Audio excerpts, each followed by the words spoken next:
এর সঙ্গে মহব্বত বেড়ে যাবে। এগুলা কয়েকটা ওয়াজ আপনারা আজকে শিখিয়ে দিয়ে দেবো, শুনবেন ভাই। আমার মুরব্বীরা, আমার বাপ জানেরা, বউয়ের সঙ্গে আপনার মহব্বত বেড়ে যাবে যে কয়টা কারণে। এক নাম্বার কারণ হলো আপনি আপনার স্ত্রীর খাবারের প্রশংসা করবেন, পারবেন তো? তাই বলে আজকেই যে আবার করেন না যে বউ তোমার হাতের রান্না সেই টেস্ট হচ্ছে, তাহলে আবার হিতে বিপরীত হয়ে যাবে কিন্তু। কারণ এরকমই এক মাহফিলে হুজুরে ওয়াজ শুনছে, হুজুরে ওয়াজ করতেছে, বউয়ের খাবারের প্রশংসা করলে বউ খুশি হয়ে যায় আর দুইজনের মধ্যে ভালোবাসা মহব্বত বেড়ে যায়। এই লোক ওয়াজ শুনতে শোনার পর রাত 12টার সময় বাসায় গেছে, যাওয়ার পরে বউরে ডেকে বলতেছে বউ একটু ভাত দাও তো। বউ এবার দেশি মুরগির এক বাটি গোস্ত দিয়ে স্বামীরে ভাত দিছে। এই লোক এখন ভাত খাচ্ছে আর বলতেছে বউ আজকে তোমার হাতের রান্না সেই টেস্ট হচ্ছে, খুবই টেস্ট, হেভি টেস্ট। তখন বউ বলতেছে তার মানে পাশের বাড়ির ভাবির সাথে তোমার লাইন আছে। স্বামী কয় কারণ কি জন্যে? তখন বউ বলতেছে তোমাকে সারা জীবন এত সুন্দর সুন্দর ফাইন ফাইন টেস্টি টেস্টি খাবার রান্না করে দিলাম, জীবনে কোনোদিন একবারের জন্য বললা না তোমার হাতের রান্না হেভি টেস্ট হচ্ছে, আর আজকে পাশের বাড়ির ভাবি এক বাটি দেশি মুরগির গোস্ত দিছে, এটা খাই বলতেছে হেভি টেস্ট। وداعيا إلى الله بإذنه وسراجا منيرا فقد قال الله تعالى في كلامه المجيد والفرقانه الحميد সবাই আমার সাথে জবান ছেড়ে দিয়ে তেলাওয়াত করেন। আউযু বিল্লাহি মিনাশ শাইতানির রাজিম বিসমিল্লাহির রহমানির রহিম উতলু মা إليك من الكتاب وأقم الصلاة إن الصلاة تنهى عن الفحشاء والمنكر ولذكر الله أكبر والله يعلم ما تصنعون.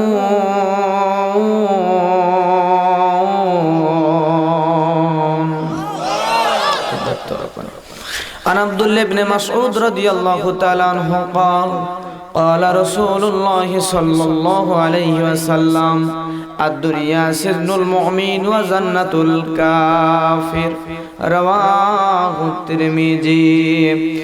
إن الله وملائكته يصلون على النبي يا أيها الذين آمنوا صلوا عليه وسلموا تسليما. اللهم صل على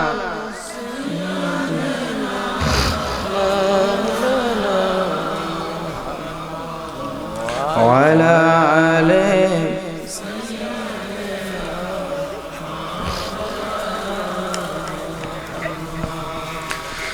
সুন্নাত নয় শুধু দাওয়াতের মেহমান, সুন্নাত নয় শুধু খাওয়া শেষে মধুপান, আরো কিছু সুন্নাত আছে তুমি জানো কি? জানলেও জীবনে কখনো তা মানো কি?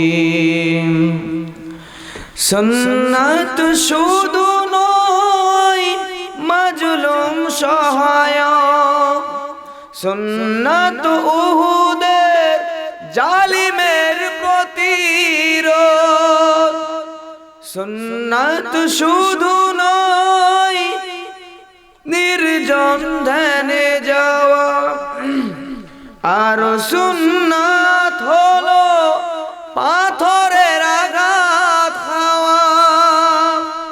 মহব্বতে তার সুদিনের সাথী তুমি, দুর্দিনে তার পাশে থাকো কি?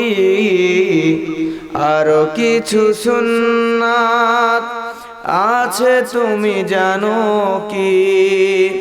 জানলেও জীবনে কখনো তা মানো কি সুন্নাত কোরআনের সমাজ বিনির্মাণে বহির সকল পথ মারিয়ে চলা সুন্নাত দাওয়াতে দিনের পাশাপাশি ইসলাম রাখাই হাতে তলোয়ার তোলা আরো কিছু সুন্নাত আছে তুমি জানো কি জানলেও জীবনে কখনো তা মানো কি সুন্নাত শুধু নয় মেষ চরাতে যাওয়া আরো সুন্নাত হলো রাষ্ট্রনায়ক হওয়া মোহব্বতে তার খালিদ উমর আলী আবু বকরের মতো পাশে থাকো কি আরো কিছু সুন্নাত আছে তুমি জানো কি জানলেও জীবনে কখনো তা মানো কি আলহামদুলিল্লাহ ঐতিহ্যবাহী ময়মনসিংহ জেলার নান্দাইল থানা বাইতুল আমান জামে মসজিদ ও যুব সমাজের উদ্যোগে কৃষ্ণচন্দ্রপুর মুয়াজ্জমপুর ইসলামী মহাসম্মেলন আজকের এই মহাসম্মেলনের সম্মানিত সভাপতি মুফাসসির কোরআন হযরত মাওলানা ফজলুল হক আমিনী সাহেব খতিব বাইতুল আমান জামে মসজিদ কৃষ্ণচন্দ্রপুর নান্দাইল ময়মনসিংহ আল্লাহ তাকে হায়াতে তাইয়্যিবা সিয়াতে কুল্লিয়া দান করুন সকলে বলেন আমিন আজকের মাহফিলের প্রধান আকর্ষণ বিশেষ আলোচক আমন্ত্রিত উলামায়ে কেরাম আমন্ত্রিত অতিথিবৃন্দ সহ মসজিদের সভাপতি সাধারণ সম্পাদক সহ অত্র এলাকাবাসী যারা আজকের মাহফিলে উপস্থিত আছেন সকলের নেক হায়াত কামনা করছি আল্লাহ সকলকে নেক হায়াত দান করুন যতদিন বাঁচবে ইসলামের জন্য দ্বীনের জন্য খেদমত করার তৌফিক দান করুন সকলে বলেন আমিন বলেন তো আজকের এই কোরআনের মাহফিলে এসে আপনারা খুশি না বেজার আরো জোরে বলেন খুশি না বেজার অনেকে হয়তো মনে করতেছেন এত বড় মাহফিল এতগুলো মানুষ আর এত ছোট বক্তা এটা ভাবতেছেন আপনারা আপনারা বেড়াল চেনেন বেড়াল চেনেন আপনারা এই বেড়াল লম্বা না খাটো মোটা না পাতলা কালো না ফর্সা এসব দেখার দরকার নাই দেখতে হবে বিড়াল ইঁদুর ধরতে পারে কিনা কথা বলেন ঠিক কিনা যেমন করে আমি বক্তা লম্বা না খাটো মোটা না পাতলা কালো না ফর্সা টুপি লম্বা না খাটো জুব্বার ঝোল লম্বা না খাটো এসব দেখার দরকার নাই দেখতে হবে আমি কোরআন মাজিদ থেকে কথা বলি কিনা কথা বলেন ঠিক কিনা এখন বলেন তো এই কোরআনের মাহফিলে আসতে পেরে আপনারা খুশি না বেজার আরো জোরে বলেন খুশি না বেজার কারা কারা বেজার একটু হাত তুলে দেখান তো তোলেন তোলেন হ্যাঁ আপনারা কি আসলেই বেজার তাহলে কি ঝুঁকে ওয়াজ শুনতেছেন তালে ওয়াজ শুনে কারা জানেন যারা ছোট ভদ্রলোক তারা ছোট ভদ্রলোক কি বোঝেন আপনারা আপনাদের এলাকায় রেল স্টেশন আছে রেল স্টেশন নাই কোথায় আছে নাম কি মনে করেন বালিঘরা রেল স্টেশন থেকে প্রত্যেক দিন দুইজন মানুষ ঢাকা যায় একজন চাকুরিজীবী আর একজন হলো ছোটা ভদ্রলোক চাকুরিজীবী যেই ব্যক্তি এই ব্যক্তি চাকুরি করার উদ্দেশ্যে ঢাকায় যায় আর যেই ব্যক্তি ছোটা ভদ্রলোক এর খায়া দেয়া কোনো কাজ কাম নাই প্যান্ট শার্ট টাই কুট লাগাইয়া সেই ভাব দিয়ে ঘুরে বেড়ায় মই কি হনুরে আসলে আরবি উর্দু ফার্সি বাংলা ইংরেজি কিচ্ছু বুঝেও না পারেও না কিন্তু ওর কাজই হলো মানুষের কথায় তাল দিয়ে বেড়ানো আমার কথা কি বুঝতে কষ্ট হয় এই দুইজন প্রত্যেক দিন ঢাকায় যায় 3 দিন চাকুরিজীবী ট্রেনে ওঠে নাই কয়দিন 3 দিন পর যখন ট্রেনে উঠছে ওঠার পরে এই চাকুরিজীবীকে ছোটা ভদ্রলোক জিজ্ঞাসা করতেছে ভাই 3 দিন হলো আপনাকে দেখলাম না ট্রেনে ওঠেন নাই কারণটা কি তখন এই চাকুরিজীবী বলতেছে ভাই বড়ই কষ্টের কথা 3 দিন আগে আমার বড় বোন ডেলিভারি কেসে মারা গেছে কি কেস ডেলিভারি কেস ছোট ভদ্রলোক বোঝে না যে ডেলিভারি কেস কি জিনিস কথার তাল দেওয়া লাগবে হট করে উঠেই বলতেছে ভাই ডেলিভারি কেস খুব মারাত্মক কেস এই কেসে গত 1.5 মাস আগে আমার বাবা মরেছে এখন বলেন তো এরকম করে শুধুমাত্র ওয়াজ করতেছি শুনে কথাই তাল দিলে হবে? ওয়াজ যা করবো শুনবো এবং এইটা বাসায় নিয়ে যাব, মুখস্থ করব, বাসায় নিয়ে যা আমল করব ইনশাআল্লাহ। আল্লাহ কবুল করুক, জোরে বলেন আমিন। বলেন তো আমি যেই কোরআন মাজিদ থেকে কথা বলার জন্য এই মাহফিলে বসেছি, এই কোরআনুল কারীমের একটা মাত্র আয়াত তেলাওয়াত করেছি, এই আয়াতের ব্যাখ্যা এখন থেকে শুরু করে নিয়া কিয়ামত পর্যন্ত যদি করতেই থাকি, এই ব্যাখ্যা কি করে শেষ করা যাবে? আল্লাহ রাব্বুল আলামিন বলেন, ওয়ালাউ আন্নামা ফিল আরদি মিন শাজারাতিন আকলামু ওয়াল বাহরু ইয়ামুদ্দুহু মিন বা'দিহি সাবআতু আবহুরিম মা নাফিদাত কালিমাতুল্লাহ ইন্নাল্লাহা আজিজুন হাকীম।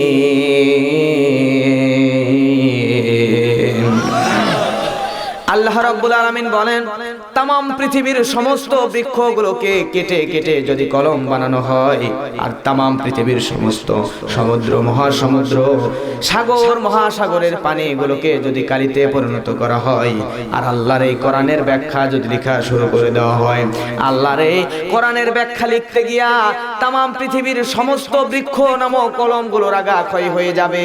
तमाम পৃথিবীর সমস্ত সমুদ্র মহাসমুদ্র সাগর মহাসাগরের পানি নামক কালিগুলা ফুরায়া যাবে।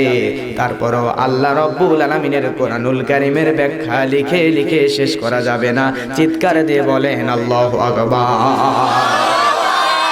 এখন আসেন, আমরা যারা আল্লাহর কোরআন শোনার জন্য এই কোরআনের মাহফিলে এসেছি, আমার আল্লাহ সূরা আরাফের 204 নম্বর আয়াতে ডাক দিয়ে আমার আল্লাহ রাব্বুল আলামিন জানায় দিচ্ছেন, ওয়া ইযা কুরিয়াল কুরআনু ফাসতামিউ লাহু ওয়া আনসিতু লাআল্লাকুম তুরহামুন।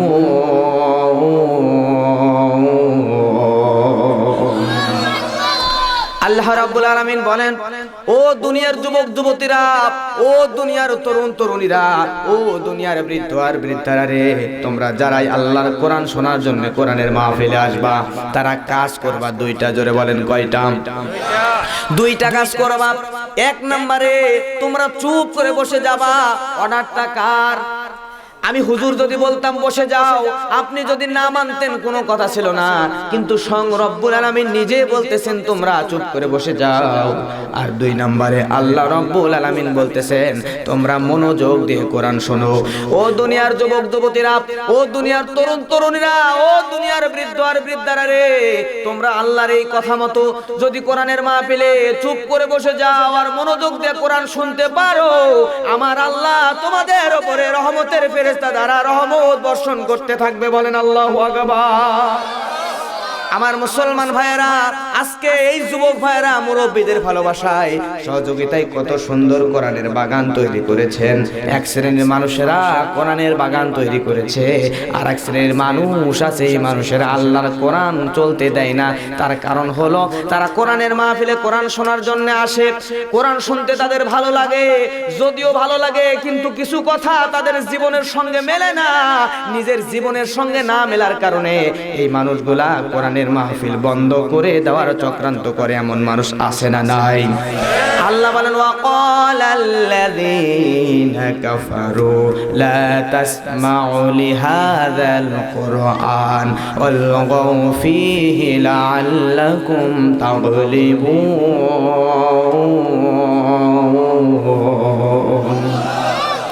আল্লাহ রাব্বুল আলামিন বলেন, এই দুনিয়ায় কিছু সংখ্যক কাফের আছে, এই কাফেরগুলা যখন কোরআনের মাহফিল হয়, কোরআন তাদের ভালো না লাগার কারণে, সহ্য না হওয়ার কারণে তারা কোরআনের মাহফিলকে বন্ধ করে দেওয়ার চক্রান্ত করেন। এলাকায় এমন এক শ্রেণীর যুবক আছে, দেখবেন যেই যুবকগুলা বাড়ি থেকে কোরআনের মাহফিলে কোরআন শোনার নাম করে বের হয়েছে, বের হওয়ার পরে কোরআনের মাহফিলে না আইসা আরেক শ্রেণীর বেহায়া নারী আছে, এই নারীগুলা আইসা কসমেটিকের দোকানের সামনে দাঁড়াইছে, সুন্দর করে সেজে গুজে জিনিসের দোকানের সামনে দাঁড়াইছে। আর ওই যুবকগুলা কোরআনের মাহফিলে না বসে ওই যুবতীর চারিদিকে ঘুর ঘুর ঘুর ঘুর করে, হট্টগোল করে, চেঁচামেচি করে। এমন যুবক এলাকায় জোরে বলেন আছে না নাই? এমন যুবক যারা আছে, যারা কোরআনের মাহফিলে না বইসা আশেপাশে হট্টগোল করে, গন্ডগোল করে, চিৎকার করে, আল্লাহর ভাষায় এরা মুসলমান নয়, এরা হলো কাফের। জোরে বলেন ঠিক কিনা? আমার মুসলমান ভাইয়েরা, এই কাফেররা কোরআনকে যতই নিভায়া দেওয়ার চক্রান্ত করুক, হট্টগোল করে যতই বন্ধ করে দেওয়ার চক্রান্ত করুক, এরা কি আল্লাহর কোরআনকে বন্ধ করে দিতে পারবে নাকি? আল্লাহ রাব্বুল আলামিন বলেন, ইউরিদুনা লিয়ুতফিউ নূরাল্লাহি বিআফওয়াহিহিম ওয়াল্লাহু মুতিম্মু নূরিহি ওয়ালাউ কারিহাল কাফিরুন।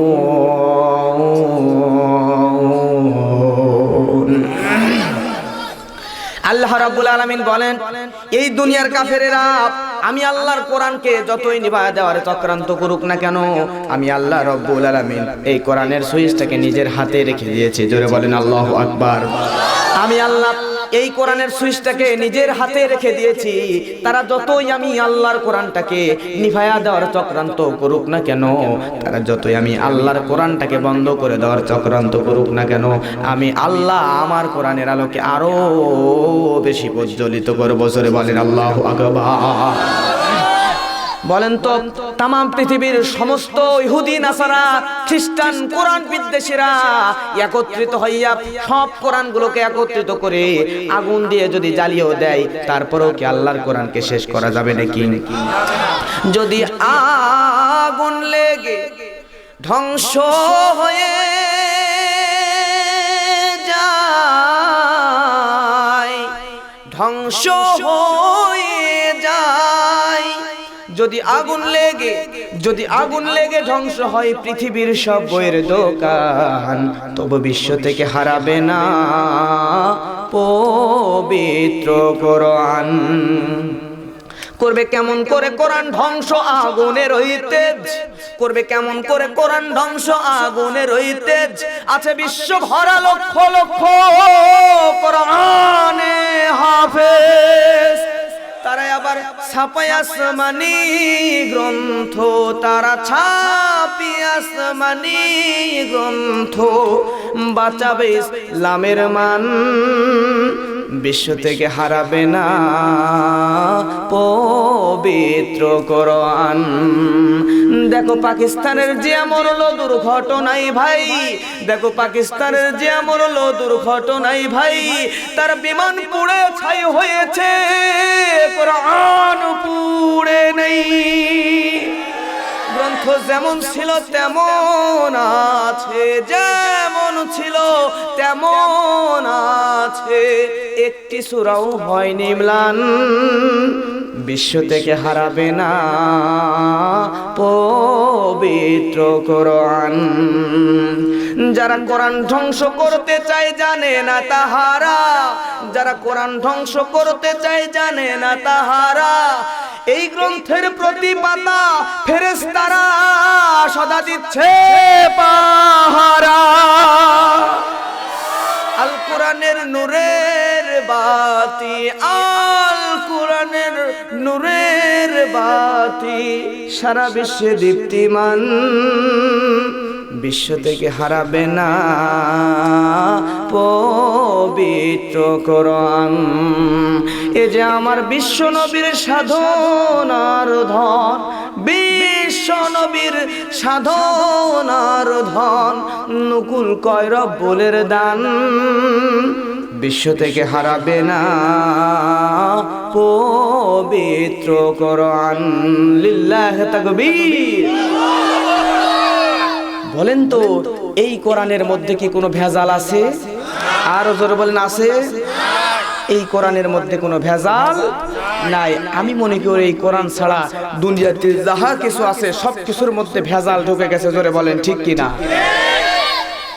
আমার মুসলমান ভাইয়েরা, কারণটা দেখেন, মনে করেন আপনি বাজারে গেছেন চাল কেনার জন্য, দোকানদারকে বলতেছেন আমাকে সবচাইতে ভালো চাল দেন, আপনাকে সবচাইতে ভালো চাল দিয়েছে, এই চালটা নেওয়ার পরে আপনি বাসায় নিয়ে আসছেন, আসার পরে ভাত রান্না করছেন, করার পরে এক লোকমা ভাত মুখে তুলছেন, যেই না মুখে তুলছেন তুলে কামড় দিয়েছেন আর কটাস করে উঠছে।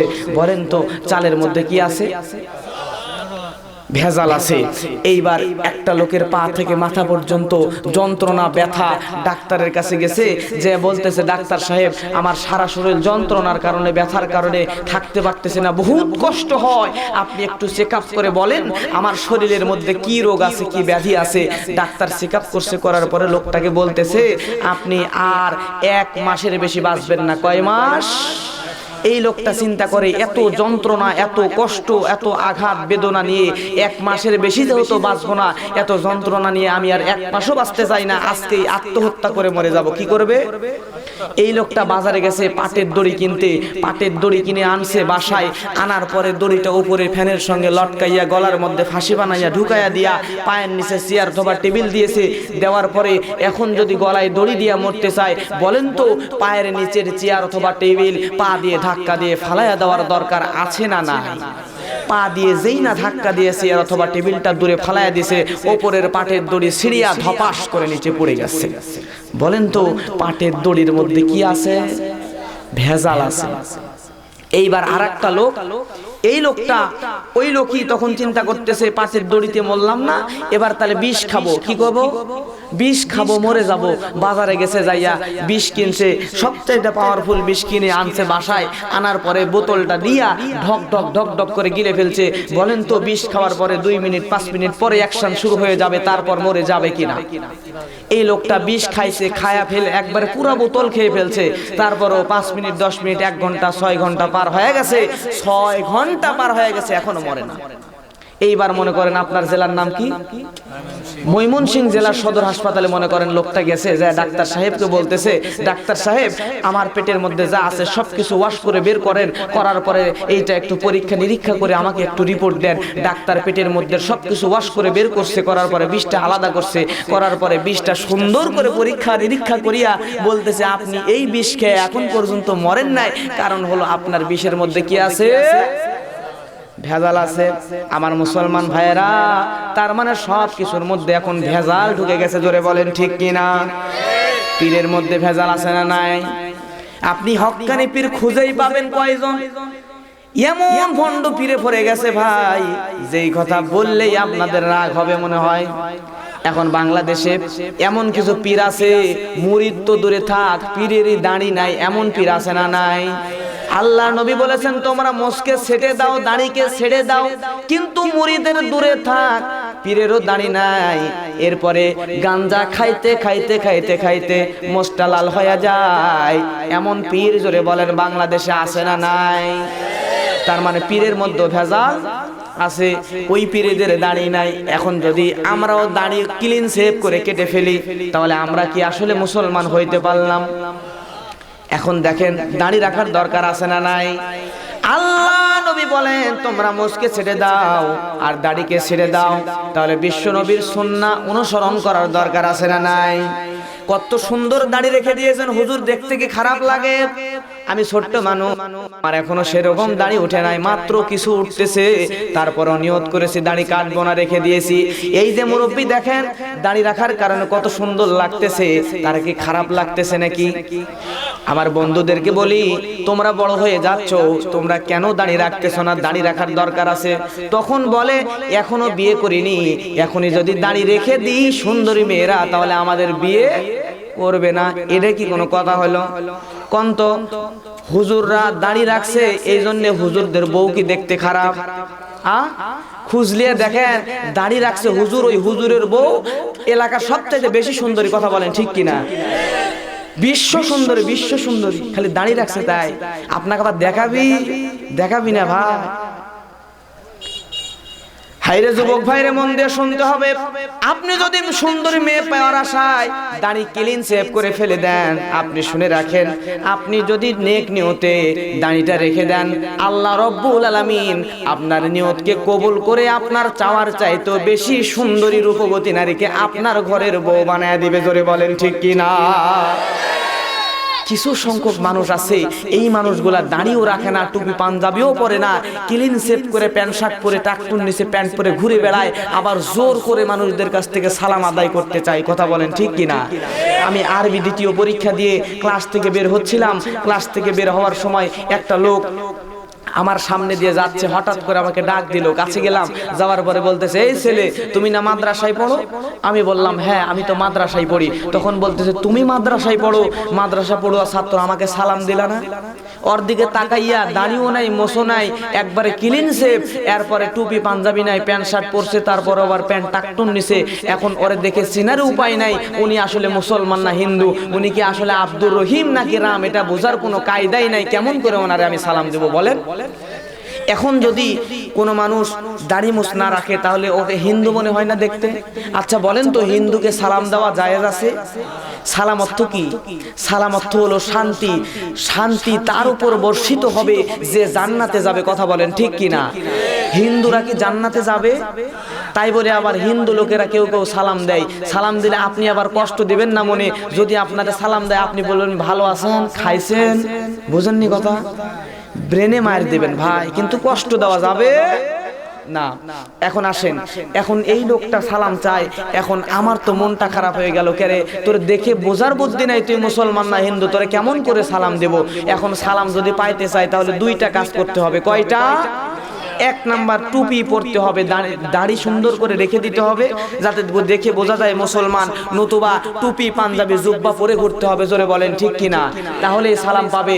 আর টুপিও নাই, দাড়িও নাই, পাঞ্জাবিও নাই, জোর করে যারা সালাম নিতে চায় এই সব লোকেদের বুদ্ধি একটাই, প্যান্টের চেন খুলে চেনুর মাথা বের করে রাখতে হবে, যদি কাটা হয় ওরে সালাম দেব। কথা বলেন ঠিক কিনা?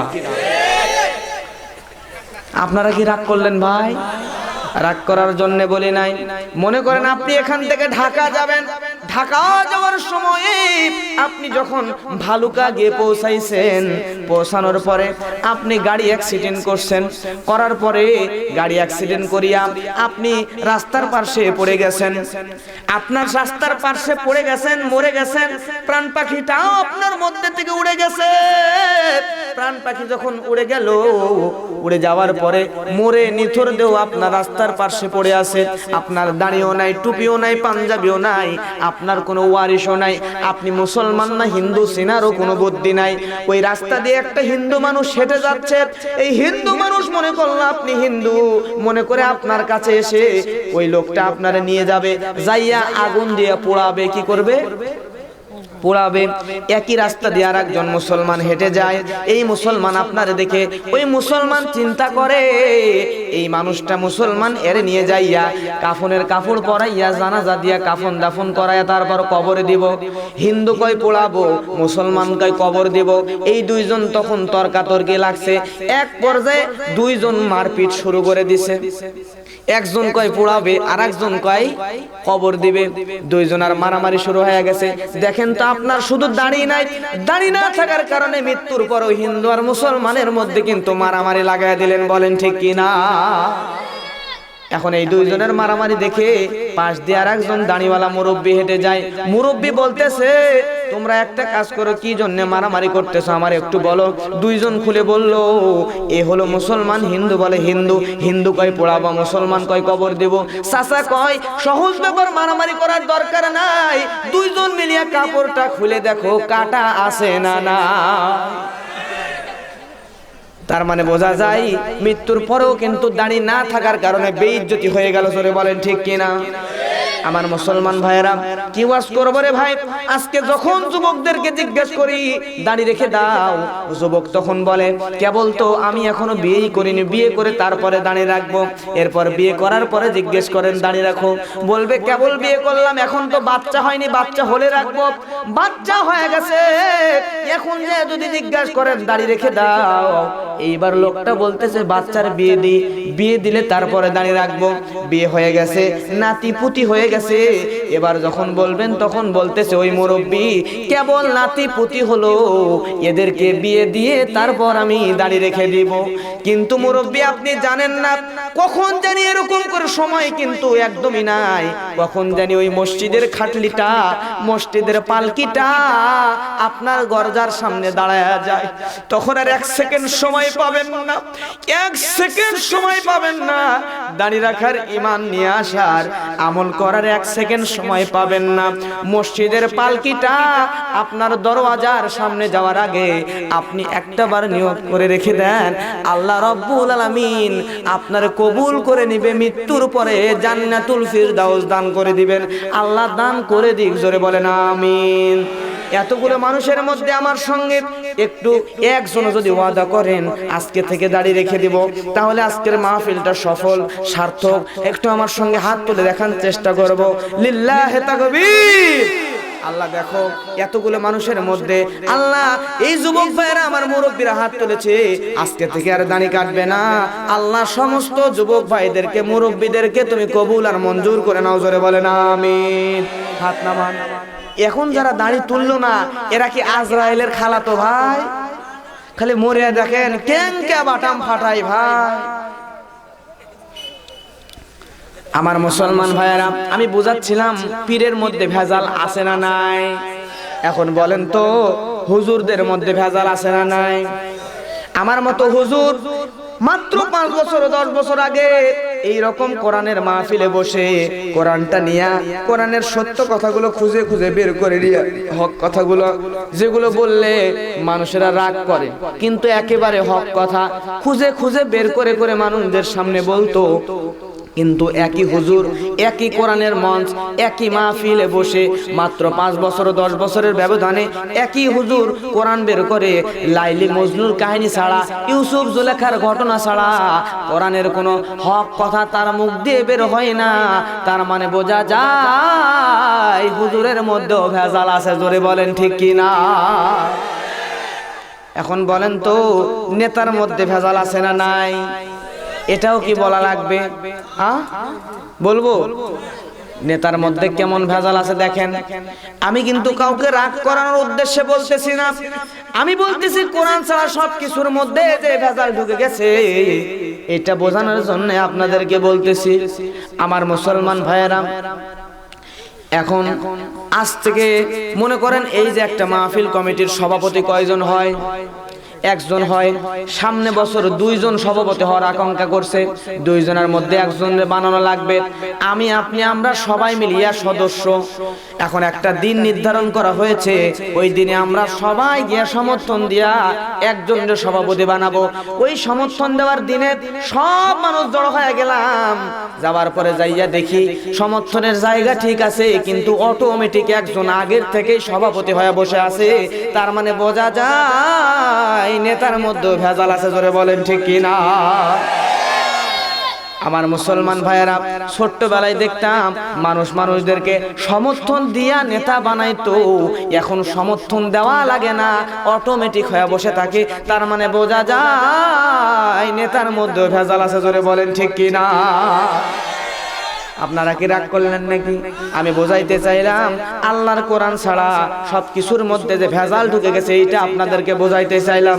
কারণটা কি দেখেন, কিছুদিন আগে এক মাহফিলে যাওয়ার পথে আমার ড্রাইভারকে বললাম লাগাতার প্রত্যেকদিন মাহফিলের কারণে গলায় তো একটু রেস্ট পাই না, চলো মাহফিলে যেহেতু একটু আগে এসে পৌঁছালাম, একটা রং চা খাইয়া গলাটা ক্লিয়ার করে তারপরে মাহফিলে যাব, নতুবা কথা বের হতে চাই না। তখন আমার ড্রাইভার গাড়িটা সাইড করার পরে একটা সাইড স্টলের মধ্যে ঢুকলাম। ঢোকার পরে উপরের দিকে তাকায়া দেখি উপরে একটা টেলিভিশন। এই টেলিভিশনের মধ্যে একটা চ্যানেলের নাম লেখা আছে, চ্যানেলের নামটা হলো ডিসকভারি। কি ভেরি? ডিসকভারি। তাকায় দেখলাম বিশাল বড় একটা কুমির অনেক বড় একটা হরিণকে ধরে গিলে ফেলার চেষ্টা করতেছে। তখন আমি অবাক হয়ে তাকায় আছি, আরে এত বড় হরিণকে কেমন করে এই কুমিরটা গিলে ফেলবে? পাশে থেকে এক চাচা কয় এটা অবাক হওয়ার কোনো বিষয় না। আমি বললাম কে রে চাচা, অবাক হওয়ার বিষয় না মানে? এত বড় একটা হরিণকে এত বড় একটা কুমির কিভাবে গিলে ফেলবে? এটা অত অবাক হওয়ার বিষয়, কথা বলেন ঠিক কিনা? চাচা তখন কয় এটা অবাক হওয়ার কোনো বিষয় না, কারণ আমার এলাকার এক নেতায়ে একাই এই বাজারের পাকা 3টা পায়খানা খেয়ে ফেলছে। তখন চিন্তা করলাম ঠিকই তো রে, একটা নেতায় যদি 3টা পাকা পায়খানা খেয়ে ফেলার পারে, তাহলে এই কুমিরের জন্য এই হরিণ খাওয়া কোনো ব্যাপারই নয়। আমার মুসলমান ভাইয়েরা দেখেন তো, আমি ক্লাস 7-এর একটা বই বের করলাম, করার পর উপন্যাসগুলো উল্টা উল্টা পড়তেছিলাম, পড়তে পড়তে হঠাৎ করে একটা উপন্যাস পেয়ে গেলাম। উপন্যাসের নাম হলো সামুদ্রিক নানা প্রাণী। যারা ক্লাস 7-এ পড়েন তারা হয়তো বলতে পারবেন। আমি এইবার সামুদ্রিক নানা প্রাণী উপন্যাসটা পড়তে পড়তে এমন মজা লাগতেছিল, হঠাৎ করে ভয়ঙ্কর একটা প্রাণীর সন্ধান পেয়ে গেলাম। এই প্রাণীটা সর্বভুক প্রাণী, এই প্রাণীটা সব ধরনের খাবার খায়। প্রাণীটার নাম হলো হাঙর মাছ। কি মাছ? হাঙর মাছ। এই হাঙর মাছের পেটটা যদি চিরা হয়, হাঙর মাছের পেটটা চিরলে হাঙর মাছের পেটের মধ্যে থেকে ভাঙা দেওয়াল ঘড়ি পাওয়া যায়। হাঙর মাছের পেটের মধ্যে থেকে ভাঙা আলমারি, ভাঙা মুড়ির টিন, ভাঙা হারিকেন পাওয়া যায়। আমি তখন অবাক হয়ে গেলাম, হায়রে একটা মাছের পেটের মধ্যে থেকে কেমন করে ভাঙা দেওয়াল ঘড়ি, ভাঙা আলমারি পাওয়া যায়। 2 দিন 3 দিন পার হতে না হতেই একটা খবরের কাগজ হাতে পেলাম। পেপারের মধ্যে তাকায় দেখি একটা নেতা একটা গোটা ব্রিজ খেয়ে ফেলেছে। জোরে বলেন মারহাবা। তখন চিন্তা করলাম, ঠিকই তো রে, আমি বাংলাদেশের কথা বলতেছি না, মনে করেন ভারত, তারপরে মনে করেন কলকাতা অথবা দুবাই, ইন্দোনেশিয়া, কুয়েত, কাতার, আপনার ফিলিপাইন, বাহরাইন, রাশিয়া, এরকম ইন্দোনেশিয়া, এরকম কোন একটা দেশের কথা বলতেছি। ওই দেশের মনে করেন যে সংসদ সদস্য, তার উপর একটা ব্রিজ পাস হয়েছে, যে এই ব্রিজ তুমি একটা ব্রিজটা তৈরি করবা, টাকা পয়সা সব দিয়ে দিছে ওই নেতায়, সংসদ সদস্যই। তখন ব্রিজ তৈরি করে ব্রিজের ফটো তুলিয়া ফটো সংসদে পাঠিয়ে দিছে। সংসদে ফটোর উপর পর্যন্ত সিল মেরে দিছে। দেওয়ার পরে তাকায়া দেখে ওই লোকেরা তদন্ত করতে গেছে, যায়া দেখে জায়গা ঠিকই আছে, কিন্তু ব্রিজই নেই। তখন চিন্তা করলাম, ঠিকই তো রে, একটা নেতায় যদি একটা ব্রিজ খেয়ে ফেলবার পারে, বিশ্ব রুট খেয়ে ফেলবার পারে, একটা কালভার্ট খেয়ে ফেলবার পারে, তাহলে একটা হাঙর মাছের জন্য ভাঙা মুড়ির টিনার, ভাঙা আলমারি, ভাঙা দেওয়াল ঘড়ি, ভাঙা হারিকেন খাওয়া কোনো ব্যাপারই লয়। জোরে বলেন ঠিক কিনা? আমার মুসলমান ভাইয়েরা, নেতা কিন্তু এরকম নেতা হওয়া যাবে না। নেতা যদি হইবার চান তাহলে আমিরুল মুমিনিন হযরত ওমর ফারুক রাদিয়াল্লাহু তাআলা আনহুর মতো নেতা হতে হবে। জোরে বলেন ঠিক কিনা? আমিরুল মুমিনিন হযরত ওমর একবার জনগণের টাকা, জনগণের সম্পদের হিসাব করতেছিলেন। মাটির একটা প্রদীপ জ্বালাইয়া, কেরোসিনের তেল দিয়া প্রদীপ জ্বালাইয়া, ওই মাটির প্রদীপের আলো দিয়া জনগণের টাকার হিসাব করতেছিলেন। এমন সময় আমিরুল মুমিনিনের স্ত্রী আয়েশা স্বামীর কাছে বলতেছে, প্রাণের স্বামী গো, এখানে আমি পারতেছি না, এই জায়গায় আমার একটু শিখায়া দেন। তখন আমিরুল মুমিনিন এমন করিয়া হাতের ইশারা দিয়া ফুঁক দিয়া মাটির প্রদীপটা আলোটা নিভায়া দিলেন। দেওয়ার পরে অন্ধকারের মধ্যে বলতেছেন, প্রাণের বিবি রে, এখন আসো, এখন তোমারে আমি শিখাইয়া দিই। আমিরুল মুমিনিনের স্ত্রী বলতেছে, প্রাণের স্বামী, আপনার কাছে আমি শিখাইয়া নিব না, আগে আপনি বলেন, আমি শিখাইয়া নেওয়ার চাওয়ার কারণে আপনি কেন অন্ধকার করে দিলেন, প্রদীপ নিভাইয়া দিলেন, এইটা আগে বলেন, জবাব দেন, তারপরে আপনার কাছে আমি শিখাইয়া নেব। আমিরুল মুমিনিন বলে, প্রাণের বিবি রে, তুমি শোনো, এই যে জনগণ টাকা পয়সা সম্পদের হিসাব করতেছিলাম, এই টাকা পয়সা সম্পদগুলো হলো জনগণের সম্পদ। জনগণের টাকার হিসাব করতেছিলাম। এই যে মাটির প্রদীপ জ্বালায় রাখছিলাম, মাটির প্রদীপের মধ্যে যে কেরোসিনের তেল আছে, এই কেরোসিনের তেল কিন্তু জনগণের টাকা দিয়ে কেনা, জনগণের টাকা দিয়ে কেনা কেরোসিনের তেল দিয়ে জনগণের সম্পদের হিসাব করতেছিলাম। আর তুমি হলে আমার পার্সোনাল লোক, ব্যক্তিগত মানুষ। প্রাণের বিবিরে, কেমন করে তুমি পার্সোনাল লোক, ব্যক্তিগত মানুষকে জনগণের টাকায় কেনা কেরোসিনের তেলের আলো দিয়া শিখাইয়া দিতাম, আজকে যদি জনগণের টাকায় কেনা কেরোসিনের তেলের আলো দিয়া তোমারে আমি শিখাই দিতাম, তাহলে কিয়ামতের দিন আল্লাহর কাছে আমি ধরা খেয়ে যেতাম। জোরে বলেন আল্লাহু আকবার। এমন নেতা হওয়ার দরকার, জোরে বলেন আছে না নাই? আল্লাহ রাব্বুল আলামিন সব নেতাগুলোকে এমন হওয়ার তৌফিক দান করুক। চিৎকার দিয়ে বলেন আল্লাহুম্মা আমিন। আপনাদের আওয়াজ শুনে মনে হচ্ছে আপনারা আমার ওয়াজ বুঝতেই পারতেছেন না। আমার কথা কি বুঝতে পারতেছেন? এক এক এলাকার ভাষা কিন্তু এক এক রকম, আপনাদের আঞ্চলিকতা একরকম, আমার কথার আঞ্চলিকতা কিন্তু আর এক রকম। কথা বলেন ঠিক কিনা? নীলফামারী এক মাহফিলে গেলাম, সেখানে যাওয়ার পরে আমি দ্বিতীয় বক্তা আমার খাইতে দিয়েছে, দেওয়ার পরে বলতেছে, সিলেটের এক লোক, ওর হচ্ছে বাড়ি সিলেট, নীলফামারীর জামাই থাকতো লন্ডন প্রবাসী, এখন বেড়াইতে আসছে শ্বশুর বাড়িতে, ওখানেই মাহফিল, ওই লোকেরই খাওয়ানোর দায়িত্ব দিয়েছে। এখন ওই লোক খাওয়াইতেছে, আমারে হট করে এসেই বলতেছে খাওয়ানোর মাঝখানে, হুজুর আপনি পোক খাবেন? আমি চিন্তা করলাম, কে রে, ইডে আবার কি খাবার, পোকামাকড় দিয়ে বানাইছে মনে হয়। বললাম ভাই এসব খাবার আমি খাই না, আপনি নিয়ে চলে যান। লোকটা চলে গেল। যাওয়ার পরে প্রধান বক্তা যখন আসছে, আসার পরে এইবার খাবারটা নিয়ে আসছে, দুধ দিয়ে তৈরি, আতপ চাল দিয়ে তৈরি, মিষ্টি সুন্দর একটা সুঘ্রাণ আসতেছিল। বলেন তো খাবারটার নাম কি? পায়েস। আমার তখন খাওয়া শেষ, আমি চিন্তা করতেছি কি মিস করে ফেললাম, যেভাবেই হোক আজকে এই খাবারটা খাওয়াই লাগবে।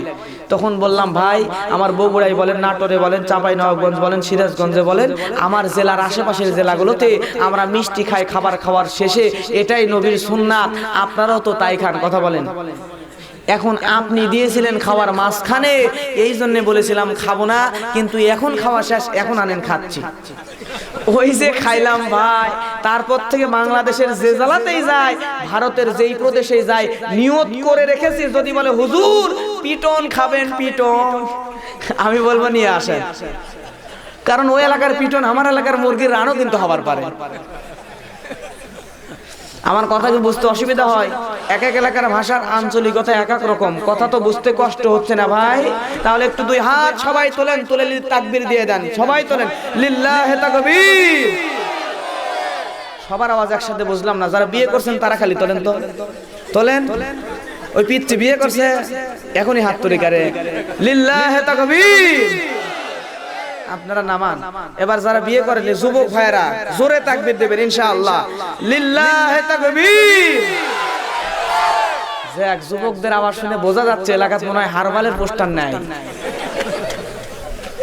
আমার যুবক ভাইরা, আপনাদের জন্য দোয়া করে দিব, আপনাদের সকলকে আল্লাহ রাব্বুল আলামিন আসিয়ার মতো নেককার পবিত্র স্ত্রী দান করে দিক। জোরে বলেন আমিন। সম্ভবত মাগরিবের আগে অথবা এশার পরে একজন হুজুর ওয়াজ করতেছিলেন ফেরাউনের জীবনী নিয়ে। এই ফেরাউনের স্ত্রী আসিয়া যেই কয়টা কারণে আল্লাহর জান্নাতে যাবে, তার মধ্যে প্রধান কারণ হলো দুইটা। জোরে বলেন কয়টা? দুইটা। এক নাম্বার কারণ হলো ফেরাউন কি আমাদের চাইতে ভালো স্বামী না খারাপ স্বামী? ফেরাউন কিন্তু খারাপ স্বামী, এত খারাপ স্বামী হওয়ার পরেও আসিয়ার মতো স্ত্রী আর ফেরাউনের মতো স্বামী, তারপরও আসিয়া ফেরাউনের 1 মিনিটের জন্য, ঘন্টার জন্য, সেকেন্ডের জন্য স্বামী ফেরাউনের শারীরিক হক, দৈহিক হক নষ্ট করেন নাই। জোরে বলেন আল্লাহু আকবার। আমার দেশের মা বোনেরা তাদের স্বামীকে পরিপূর্ণ ভালোবাসা যদি দিত, তাহলে এই যুবকেরা অবৈধ পরকীয়ার মতো খারাপ কাজে লিপ্ত হতো না। জোরে বলেন ঠিক কিনা? যেই যুবকেরা পরকীয়ায় লিপ্ত আছে, বুঝবেন এর বউ আর স্বামীর ভালোবাসা না। কথা বলেন ঠিক কিনা? আমার মুসলমান ভাইয়েরা, 2 নাম্বার কারণ যেই কারণে আল্লাহর জান্নাতে যাবে, আসিয়া যখন ইসলাম কবুল করলো, আল্লাহকে প্রভু বলে মানলো, রব বলে মানলো, রব বলে মানার পরে আসিয়ার 2 হাতের মধ্যে ফেরাউন পেরক মারছে, পায়ের মধ্যে পেরক মারছে, সামনে উত্তপ্ত তেলের ডেকছে টকবক টকবক করতেছে তেল। এমন ভয়ানক অবস্থা, এমন কষ্ট, হাতের মধ্যে পেরক মারছে, পায়ের মধ্যে পেরক মারছে, তারপরও ফেরাউনের স্ত্রী আসিয়া একটা বারের জন্য বলেন না আল্লাহ তুমি আমার স্বামী ফেরাউনকে ধ্বংস করে দাও, বরং বারবার বারবার যে দোয়াটি করতেছিল, আল্লাহ তুমি আমার স্বামী ফেরাউনরে হেদায়েত দিয়ে দাও, মৃত্যুর আগে আমারে তুমি জান্নাত দেখায় দাও। জোরে বলেন আল্লাহু আকবার। তাহলে আমার স্ত্রী আপনার স্ত্রী। এখন আবার অনেকে মনে করতে পারেন হুজুর আপনি তো বিয়ের অবস্থা শুরু করলেন, আপনি বিয়ে করছেন তো? 2 মাস আগে করছি ভাই, পাওয়ার বেড়ে গেছে, বিয়ের অবস্থা শুরু হবে আজকে ইনশাআল্লাহ। এখন দেখেন ফেরাউন স্ত্রী আসিয়া তার স্বামীকে কি বরদোয়া দিল নাকি? বরদোয়া দিল না, কিন্তু এই দিকে আমার আপনার স্ত্রী মনে করেন 20 বছর আগে বিয়ে করছি। কয় বছর আগে? 20 বছর আগে বিয়ে করছেন। করার পর থেকে আজ পর্যন্ত বউ যা যা চাইছে সবকিছু কিনে দিছেন, কিন্তু আজকে সকালবেলা বইয়ের আবদার, প্রাণের স্বামী টাঙ্গাইলে নিউ মডেলের শাড়ি নামছে, এই একটা শাড়ি আমারে কিনে দেওয়াই লাগবে। তখন আপনি বলতেছেন বউ সারা জীবন সবই তো কিনে দিলাম, কিন্তু আজকে টাকা পয়সা নাই, আজকে তোমারে কিনে দেবার পারবো না। সারা জীবন সব দিছেন, আজকে খালি দিলেন না, যদি বলেন দিব না, সাথে সাথে বউ কি করবে জানেন? তুমি আমার জীবনে কিচ্ছু কিনে দাওনি। কথা বলেন ঠিক কিনা? এরকম বউ আছে না নাই? আমার মুসলমান ভাইরা, এরকম বউ আছে, খালি এইটা বলবে না যে তুমি কিচ্ছু কিনে দাওনি, এটা বলেই খালি থামা যাবে না, বরং সে বলবে আল্লাহ তোমার উপর গজব ফেলুক, তোমার বাপের উপর গজব ফেলুক, মায়ের উপর গজব ফেলুক, 14 গোষ্ঠীর মধ্যে ওই বউ গজব ফেলা দেয়। জোরে বলে ঠিক কিনা? এমন বউ আছে না নাই? দেখেন তো এই যে বউটা 14 গোষ্ঠীর উপর গজব ফেলে দিলেও এই বউকে বিয়ে করার পর থেকে নিজের বাপ মা বেঁচে থাকার পরও এই যুবকেরা এতিম হয়ে গেছে, জোরে বলেন ঠিক কিনা? কেমন এতিম হচ্ছে দেখেন।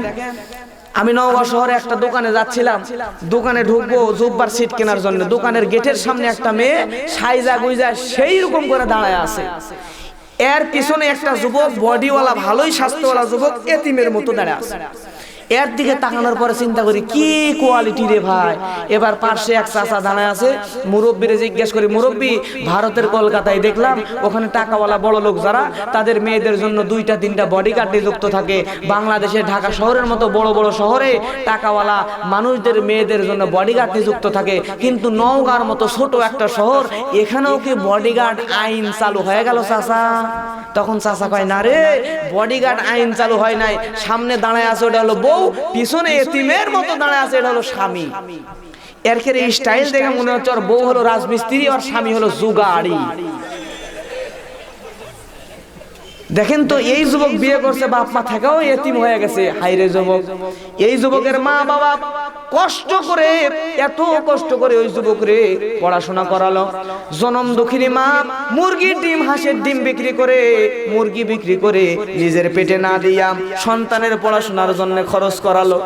যেই দরদের আব্বা যান, এই দরদের আব্বা যান তামাম যতদিন বেঁচে ছিল তামাম দিন কষ্ট করে মানুষের বাড়িতে কামলা দিয়া কষ্ট করে খেটে মাথার গাম পায়ে ফেলে রিক্সা চালাইয়া মাটি কেটে সন্তানকে পড়াইয়া ওই দরদের আব্বা জানার জনম দুঃখিনী মা ওই সন্তানকে ম্যাজিস্ট্রেট বানাইছে, আজকে জজ বানাইছে, ওই সন্তানকে ডাক্তার ইঞ্জিনিয়ার বানাইছে। এত কিছু বানানোর পরে এই যুবককে এত কষ্ট করে জনম দুঃখিনী মা আর দরদের আব্বা জান বড় করলো। এই যুবকটা বিয়ে করার সঙ্গে সঙ্গে নিজের বাবা মাকে আর গুরুত্ব দেয় না, মূল্যায়ন করে না, বইয়ের পাগল হয়ে গেছে, খালি শ্বশুর আর শাশুড়িকেই ভালোবাসা দেয়। জোরে বলেন ঠিক কিনা? এমন যুবক আওয়াজ শুনে মনে হচ্ছে আপনাদের এলাকাতেও আছে। আমার মুসলমান ভাইরা, এই যুবকটা বিয়ে করছে, করার পরে আপনারা হয়তো ওয়াজের মধ্যে শুনছেন কিনা, এই তো যুবক বিয়ে করার পরে সামনে একটা বউ, সামনে বউ বসে আছে, ওই যুবক পিছনে বসে আছে, ডান দিকে ওর একটা ছেলের নাম হলো আব্দুর রহিম। বাস্তব ঘটনা বলতেছে, নাম কি? আব্দুর রহিম। সামনে ওর বউ, এখন বউরে নিয়ে বসিয়া বউ দেশি মুরগির গোস্ত দিয়ে ভাত খাচ্ছে। আর যেই মা বাবা কষ্ট করে মানুষ করলো, লালন পালন করলো, বৃদ্ধা মা, এখানে ওই যুবক বসে দেশি মুরগির গোস্ত দিয়ে ভাত খায়, আর 2 হাত ধরে ওখানে বৃদ্ধা মা আলু ভর্তা করে ভাত খায়। এখন এই যুবক আর বউরে বলতেছে, বউ এতিমের মতো করে, বউ দেখতেছো তো আমার আম্মা আলু ভর্তা করে ভাত খায়, তুমি একটু কাজ করে 1 বাটি তরকারি নিয়ে আমার আম্মাকে দাও। তখন এই বউ স্বামীর মায়ের আম্মাও বলবে না, মাও বলবে না, এইটা না বলা যায় কিভাবে, কোন কোয়ালিটিতে, এটা অবলম্বন করার জন্য ওই বউ তখন আর বেটার নাম আব্দুর রহিম, ছেলেকে বলতেছে, বাবা আব্দুর রহিম 1 বাটি তরকারি নিয়ে যা, তুই তো দাদিক দে। কাক দে? দাদিক দে। মাও কয় না, আম্মাও কয় না, আর বেটার দিয়ে কচ্ছে দাদিক দে। আর এই যুবক ওই মেয়েকে বিয়ে করছে, করার পরে ওর মাকে ওয়াজে শুনেন নাই, আম্মা আম্মা ডাকতে ডাকতে কি অবস্থা। এই শাশুড়ি মানুষের কাছে যা গল্প করে, এমন একটা জামাই পাশি খালি কাউবার মতন ডাকে। কাউবার মতন ডাকে কেন জানেন? 2 বছর পরে এই জামাই ও শাশুড়ি ভিটে বাঁচাবে। কথা বলেন ঠিক কিনা? আমার মুসলমান ভাইরা, এখন দেখেন এই যুবকের বাবা বৃদ্ধ মানুষ, শীতের সময় মুড়ি চাবাইতে ভালোবাসে। এখন ওই যুবক কি করছে, এই মুড়ি চাবাবে আর বাবা, এই যুবক তখন বউরে বলতেছে, বউ মুড়ি ভাজতেছে, যে বউ আমার আব্বা মুড়ি খাইতে ভালোবাসে, শীতের সময় কম্বল মোড়া দিয়ে বসে মুড়ি চাওয়াবি, তুমি 1 বাটি মুড়ি নিয়ে যা আমার আব্বাকে দাও। এখন ওই বউ স্বামীর বাপে আব্বাও কবে না, বাবাও বলবে না, এই জন্য বলতেছে, বাবা আব্দুর রহিম 1 বাটি মুড়ি লিয়ে যা, তুই তো দাদাক দে। কাক দে? দাদাক দে। আব্বাও কয় না, বাবাও কয় না, এই বইরে আব্বা আব্বা আব্বা আব্বা কইতে কইতে মুখ দিয়ে ফেনা তুলে ফেলে দেয়। এমন যুবক এলাকায় আছে না নাই? আমার মুসলমান ভাইরা, তাহলে দেখেন এরকম নিজের বাবা মাকে ভালো না বাসা, নিজের বাবা মার যেই বাবা মা কষ্ট করে লালন পালন করে আমাদেরকে চাকরি দিল, সেই বাবা মাকে ভুলে যাইয়া কষ্ট করে নিজের গায়ের চামড়া মনে করেন যে ক্ষয় করে আমাদেরকে মানুষ করলো, এই বাবা মাকে ভালোবাসার দরকার। জোরে বলেন আছে না নাই? যুবকেরা বইয়ের পাগল না হইয়া আমাদের বাবা মা দরদের আব্বাজান আর জনম দুঃখিনী মাকে আমরা কারা কারা কষ্ট দিব না আজকে থেকে ইনশাআল্লাহ একটু আমার সাথে হাত তুলে ওয়াদা করেন তো। আল্লাহ তুমি দেখো এই ময়মনসিংহের যুবকগুলা আজকে আমার সঙ্গে হাত তুলে ওয়াদা করলো আর কোনোদিন বইয়ের জন্য মাকে বাবাকে কষ্ট দিবে না। আল্লাহ সকলকে তুমি কবুল আর মঞ্জুর করে নাও, জোরে বলেন আমিন। হাত নামান। আজকের মাহফিলের একজন মানুষে যদি দাঁড়িয়ে রাখে, একজন মানুষ যদি বাবা আমার খেদমত করে, এই মাহফিলটা সার্থক হয়ে যাবে। আল্লাহ কবুল করুক, জোরে বলেন আমিন। আমার মুসলমান ভাইরা, এখন অনেকে মনে করতেছেন হায় রে, এখন কিছু কিছু শাশুড়ি আছে যে শাশুড়িগুলো বেটার বউ ভালো হওয়া সত্ত্বেও কষ্ট দেয়, তাহলে খালি বাপ মায়ের আনুগত্য করবো, বউকে কি ভালোবাসবো না? বউয়ের সঙ্গে মহব্বত বেড়ে যাবে। এগুলা কয়েকটা ওয়াজ আপনারা আজকে শিখিয়ে দিয়ে দেবো, শুনবেন ভাই। আমার মুরব্বীরা, আমার বাপ জানেরা, বউয়ের সঙ্গে আপনার মহব্বত বেড়ে যাবে যে কয়টা কারণে। এক নম্বর কারণ হলো আপনি আপনার স্ত্রীর খাবারের প্রশংসা করবেন, পারবেন তো? তাই বলে আজকেই যে আবার করেন না যে বউ তোমার হাতের রান্না সেই টেস্ট হচ্ছে, তাহলে আবার হিতে বিপরীত হয়ে যাবে কিন্তু। কারণ এরকমই এক মাহফিলে তাক মুক্তা হুজুরে ওয়াজ শুনছে, হুজুরে ওয়াজ করতেছে, বউয়ের খাবারের প্রশংসা করলে বউ খুশি হয়ে যায় আর দুইজনের মধ্যে ভালোবাসা মহব্বত বেড়ে যায়। এই লোক ওয়াজ শুনতে শোনার পর রাত 12টার সময় বাসায় গেছে, যাওয়ার পরে বউরে ডেকে বলতেছে বউ একটু ভাত দাও তো। বউ এবার দেশি মুরগির এক বাটি গোস্ত দিয়ে স্বামীরে ভাত দিছে। এই লোক এখন ভাত খাচ্ছে আর বলতেছে বউ আজকে তোমার হাতের রান্না সেই টেস্ট হচ্ছে, খুবই টেস্ট, হেভি টেস্ট। তখন বউ বলতেছে তার মানে পাশের বাড়ির ভাবির সাথে তোমার লাইন আছে। স্বামী কয় কারণ কি জন্য? তখন বউ বলতেছে তোমার সারা জীবন এত সুন্দর সুন্দর ফাইন ফাইন টেস্টি টেস্টি খাবার রান্না করে দিলাম, জীবনে কোনোদিন একবারের জন্য বললা না তোমার হাতের রান্না হেভি টেস্ট হয়েছে, আর আজকে পাশের বাড়ির ভাবি এক বাটি দেশি মুরগির গোস্ত দিছে, এটা খাই বলতেছে হেভি টেস্ট। তাহলে আজকে যা কোয়া যাবি যে হেভি টেস্ট, আস্তে আস্তে কোয়া লাগবে, না হলে সন্দেহ ঢুকে যাবে। সন্দেহ ঢুকে গেলে বিপদ না, বিপদ আছে না নাই? এক গভীর রাত্রিতে স্বামী আর স্ত্রী একই বিছানায় ঘুমায় আছে, স্ত্রীর মোবাইলে রাত্রি 2টার সময় ক্রিং ক্রিং করে একটা মেসেজ বেজে উঠছে। স্বামী এবার ঘুম থেকে উঠে মোবাইলটা হাতে নিয়ে এইভাবে দেখতেছে, মোবাইলে লেখা উঠেছে বিউটিফুল। কি ফুল? বিউটিফুল। স্বামীর মেজাজ খারাপ। বলেন তো এত রাত্রে মোবাইলে যদি বউয়ের মোবাইলে লেখা উঠে বিউটিফুল, তাহলে স্বামীর মেজাজ খারাপ হবে কি হবে না? মেজাজ খারাপ হয়ে মোবাইলটা হাতে নিছে, নিয়ে দেখে বউরে বলতেছে এই শয়তান ওঠ। বউ তখন লাফ দিয়ে উঠছে, ওঠার পরে বলতেছে কি হয়েছে? স্বামী বলতেছে তোর মোবাইলে এত রাত্রিতে কে লিখলো বিউটিফুল বল, নতুবা কালকে সকালবেলায় তোর আমি তালাক দিয়ে দিব। এখন স্ত্রী এবার উঠে বলতেছে প্রাণের স্বামী আগে আপনি আমাকে মোবাইলটা হাতে দেন, আমি একটু পরখ করে দেখি এত রাত্রিতে কে লিখলো আমার মোবাইলে বিউটিফুল। এবার স্ত্রী স্বামীর হাত থেকে মোবাইলটা নিছে, নেওয়ার পরে দেখতেছে মোবাইলটা চার্জে দেওয়া ছিল, চার্জ ফুল হয়ে যায়, লেখা উঠছে ব্যাটারি ফুল। কি ফুল? Battery full. কিন্তু সন্দেহের চোখে দেখার কারণে দেখেছে কি ফুল? বিউটিফুল। সন্দেহ আছে না নাই? আমার যুবতী, আমার মা বোনেরা, আপনারা আপনার স্বামীকে কোনো সময় এরকম সন্দেহ করবেন না। সন্দেহ যদি না করেন, আপনারা আপনার স্বামীর মধ্যে ভালোবাসা বাড়ায় দিবেন কে? আপনারাও যদি আপনার স্ত্রীকে সন্দেহ না করেন, আপনাদের মধ্যে ভালোবাসা আমার আল্লাহ বাড়ায় দিবেন। আল্লাহ সকলের স্বামী স্ত্রীর মধ্যে মহব্বত মিল ভালোবাসা বাড়ায় দিক, জোরে বলেন আমিন। আমার মুসলমান ভাইয়েরা, এখন স্বামী স্ত্রীর ভালোবাসা মহব্বত বাড়বে। 2 নম্বরে যে কাজটি করলে, আপনাদের যাদের বউ আছে স্ত্রীকে সুন্দর করে মিষ্টি করে ডাকবেন, পারবেন না? মিষ্টি করে সুন্দর করে ডাকবেন। সুন্দর করে যদি ডাকতে পারেন, তাহলে আপনাদের মধ্যে আমার আল্লাহ ভালোবাসা বাড়ায়া দিবেন। কিন্তু এখন এলাকায় কিছু কিছু বিটখুটে মুরব্বী আছে, আপনার এলাকায় আছে কিনা আমার এলাকায় আছে, আমি বলতেছি নিজের অভিজ্ঞতার কথা। সেটা হচ্ছে আপনারা লোকাল ট্রেন দেখছেন? এই লোকাল ট্রেন দেখবেন স্টেশনে আসার হাফ কিলো আগে প করে একটা সাউন্ড দেয়, সিগন্যাল দেয়, দিয়ে বলতেছে আমি আসতেছি, তোমরা রেডি হও। কথা বলেন ঠিক কিনা? কিছু কিছু বিটখুটে মুরব্বী আছে ভাই, এরা যখন বিলের মধ্যে যায় কাম করার জন্য, কাজ কাম করে যখন বাড়িতে আসবে, বাড়িতে আসার হাফ কিলোমিটার আগে বুড়ি সিগন্যাল দেয় আসতেছি। কথা বলেন ঠিক কিনা? এখন কোন তো এরকম করে যদি ডাকে, বুড়ির আর ওর ভালোবাসা কি বাড়বে? বুড়ি বলবে তুই আয়, ঝাঁটা দিয়ে তোকে আজকে দিমো।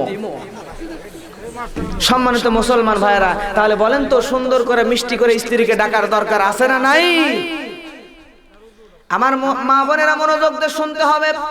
আপনারা যদি আপনার স্বামী, যুবক স্বামী এবং মুরব্বী স্বামী, যেই স্বামী থাকুক না কেন, স্বামীর সামনে যাইয়া সুন্দর করে সেজে গুজে স্বামীকে খুশি করার নিয়তে স্বামীর সামনে যাইয়া যদি মুস্কি হাসি দিয়ে দেন, আপনার স্বামী যদি খুশি হয়ে যায়, তাহলে আল্লাহ রব্বুল আলামিন আপনার আমলনামার সগীরা গুনাহগুলোকে ঝরায়া ঝরায়া মাফ করে দিবে। জোরে বলেন আল্লাহু আকবার।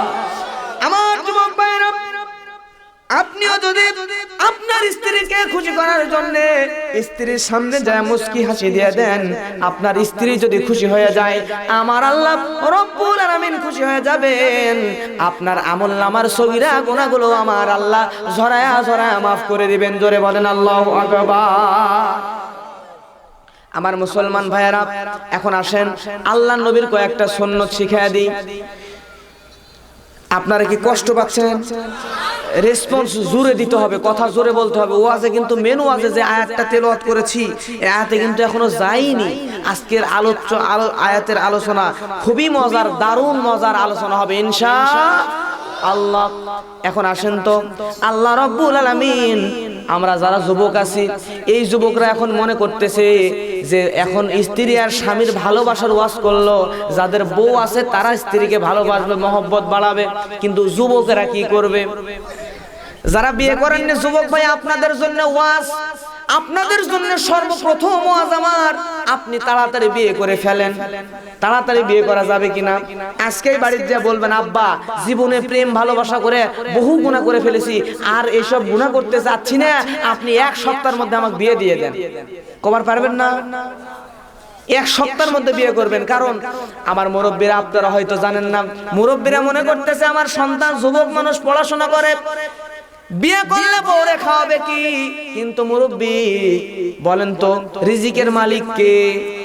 ও যুবক, তুমি যদি নেক নিয়তে চরিত্র বাঁচানোর জন্য, ঈমান বাঁচানোর জন্য বিয়ে করো, আমার আল্লাহ রব্বুল আলামিন তাহলে তোমার রিজিকের মধ্যে বরকত দিয়ে দিবে, শান্তিতে তোমার পুরো জীবন ধন্য করে দিবে। জোরে বলেন ঠিক কি না? আমার মুরব্বী ভাইরা এরা জোরে আওয়াজ দেয় কেন জানেন? ইচ্ছা হচ্ছে। আমার মুরব্বীরা, আপনি হয়তো জানেন না, আপনার ছেলেকে পড়ানোর জন্য আপনি ঢাকা ভার্সিটিতে পাঠাইছেন, আপনার সন্তানকে পড়ানোর জন্য আপনি কুষ্টিয়া ইসলামী বিশ্ববিদ্যালয়ে পাঠাইছেন, আপনার সন্তানকে পড়ানোর জন্য আপনি সিলেট প্রকৌশলী বিশ্ববিদ্যালয়ে পাঠাইছেন, কিন্তু আপনার কাছে খবর নাই আপনার যুবক ছেলের বিয়ের বয়স পার হয়ে যায়, আপনার যুবতী মেয়ের বিয়ের বয়স পার হয়ে যায়। যৌবনের ঠেলায় শয়তানের কুমন্ত্রণায় তারা আজকে এই প্রেম ভালোবাসার নামে অবৈধ কাজের মধ্যে জড়াইয়া জিনা ব্যভিচারের মধ্যে লিপ্ত হয়ে গেছে। তারা এখন জাহান্নামের দিকে চলে যাচ্ছে। সঠিক সময়ে আপনি বিয়ে দিলেন না, বিয়ের বয়স পার হয়ে যায়, আপনার কাছে কোনো খবর নাই। ও মুরব্বী শুনেন, আপনি আজকে দুনিয়ার লোক লজ্জার ভয়ে লোকে কি বলবে এটা চিন্তা করে আপনার যুবক ছেলে যুবতী মেয়ের বিয়ে দিচ্ছেন না। কিন্তু এই ছেলে মেয়েগুলো ঠিকই জিনা ব্যভিচারের মধ্যে লিপ্ত হয়ে আছে। কয়জনের খবর আপনি আমি জানি, আমার বন্ধুরা আছে, আমার বন্ধুদের কাছ থেকে শুনেছি। আপনারাও একটু খবর নিলেই বুঝতে পারবেন, যারা এরকম বিয়ের বয়স পার হয়ে যায় কিন্তু বিয়ে দেন না, বিয়ে না দেওয়ার কারণে অবৈধ জিনা ব্যভিচারের মধ্যে লিপ্ত হয়ে যায়, এই যুবকগুলারে আল্লাহ যখন জাহান্নামের মধ্যে ধাক্কায় ধাক্কায় ঢুকিয়ে দেবেন, জাহান্নামের গেটের কাছে যাইয়া পাও দিয়া ব্রেক মারবেন, মারার পরে বলবে, আল্লাহ যেই বাবা মা আমার বিয়ের বয়স পার হয়ে গেছে তারপরও বিয়ে দেয় নাই, সঠিক সময়ে বিয়ে না দেওয়ার কারণে জিনা ব্যভিচারের মতো জঘন্য কাজ করে ফেলেছি, ওই বাবা মাকে সঙ্গে না নিয়ে জাহান্নামে যাব না, একসাথে সব পরিবারে আজকে জাহান্নামে ঢুকবো, কারণ ওই বাবা মার জন্যই আজকে জিনা ব্যভিচার করা লাগছে। জোরে বলেন ঠিক কি না? এই জন্য আমার মুসলমান ভাইয়েরা, তাড়াতাড়ি বিয়ে করার দরকার। জোরে বলেন আছে না নাই? যারা বিয়ে কি জিনিস বুঝেছেন তারাই বিয়ে করে ফেলবেন ইনশাআল্লাহ। আল্লাহ রাব্বুল আলামিন সব যুবক ভাইদেরকে চরিত্র বাঁচানোর উদ্দেশ্যে তাড়াতাড়ি বিয়ে করার তৌফিক দান করে দেন। জোরে বলেন আমিন। আমার মুসলমান ভাইয়েরা, যদি আপনার সামর্থ্য একেবারেই না থাকে তাহলে কিন্তু আপনাকে রোজা থাকতে হবে, কিন্তু এই জিনা ব্যভিচারের মধ্যে যাওয়া যাবে না। আপনার প্রয়োজনে জোর করে বিয়ে করেন, নতুবা আপনি রোজা থাকেন, আর নতুবা এরকম জঘন্য কাজের মধ্যে যাওয়া যাবে না। আল্লাহ কবুল করুক। জোরে বলেন আমিন। এই যে যুবকেরা জোরে জোরে চিল্লাই, এরা যে চিল্লাচ্ছে, এরা কি জানে বিয়ে করার জন্য মোহরানা দেওয়া লাগে? মোহরানার টাকা কি বাপক থেকে নিবেন?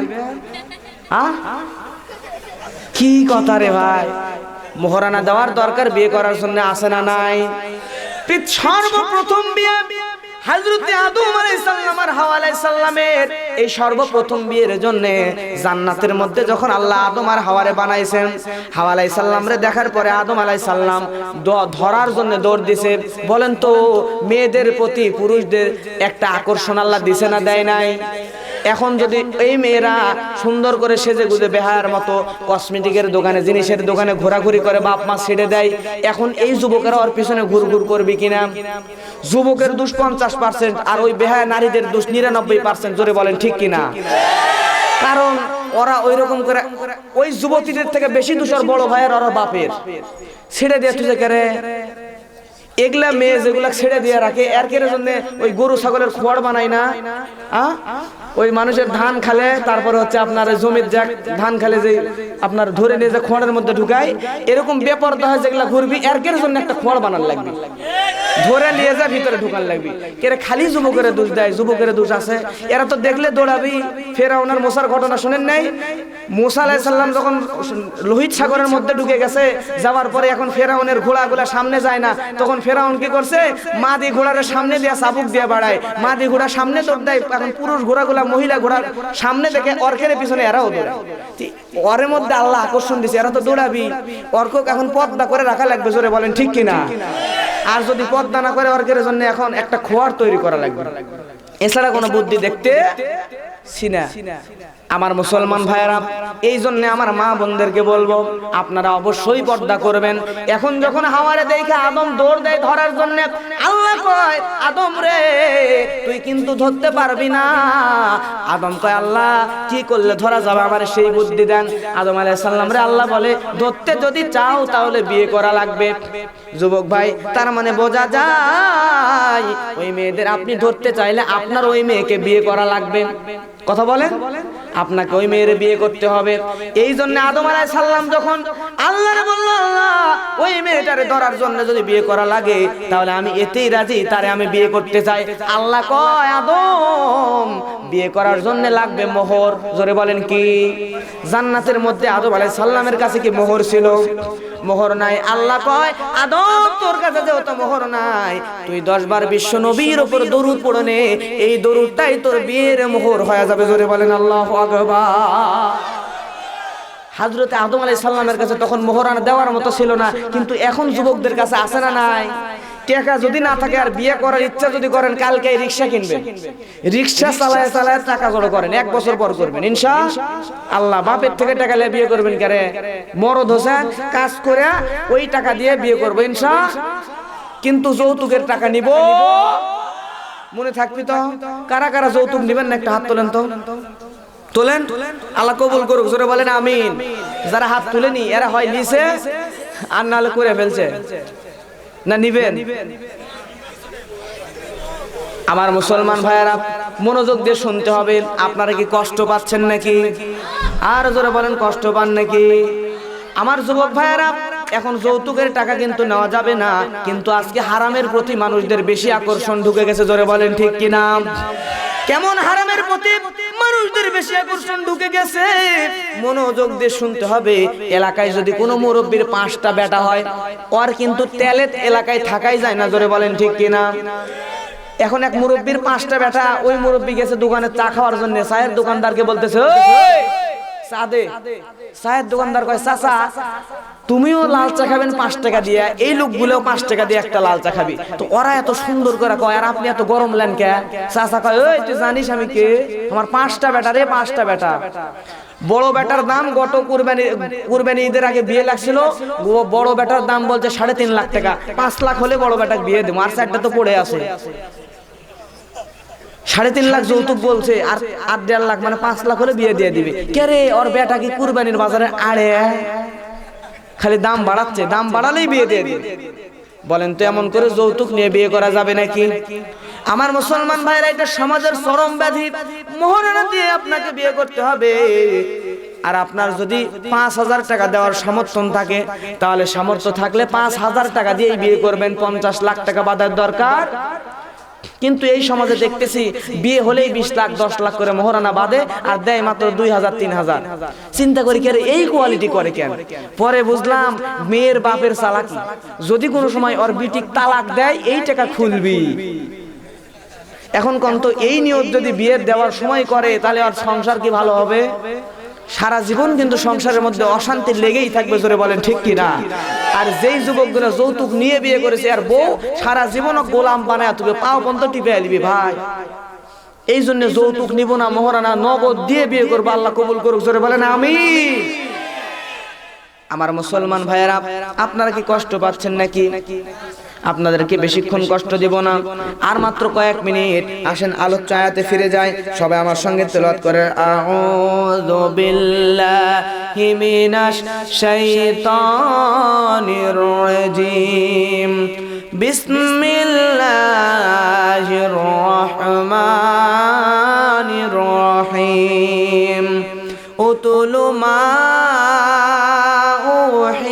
إليك من الكتاب وأقم الصلاة إن الصلاة تنهى عن الفحشاء والمنكر ولذكر الله أكبر والله يعلم ما تصنعون।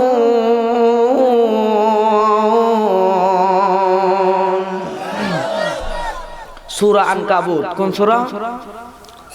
সূরা আনকাবুত কোরআনুল কারীমের 29 নম্বর সূরা। সূরা আনকাবুত হলো মাক্কি সূরা।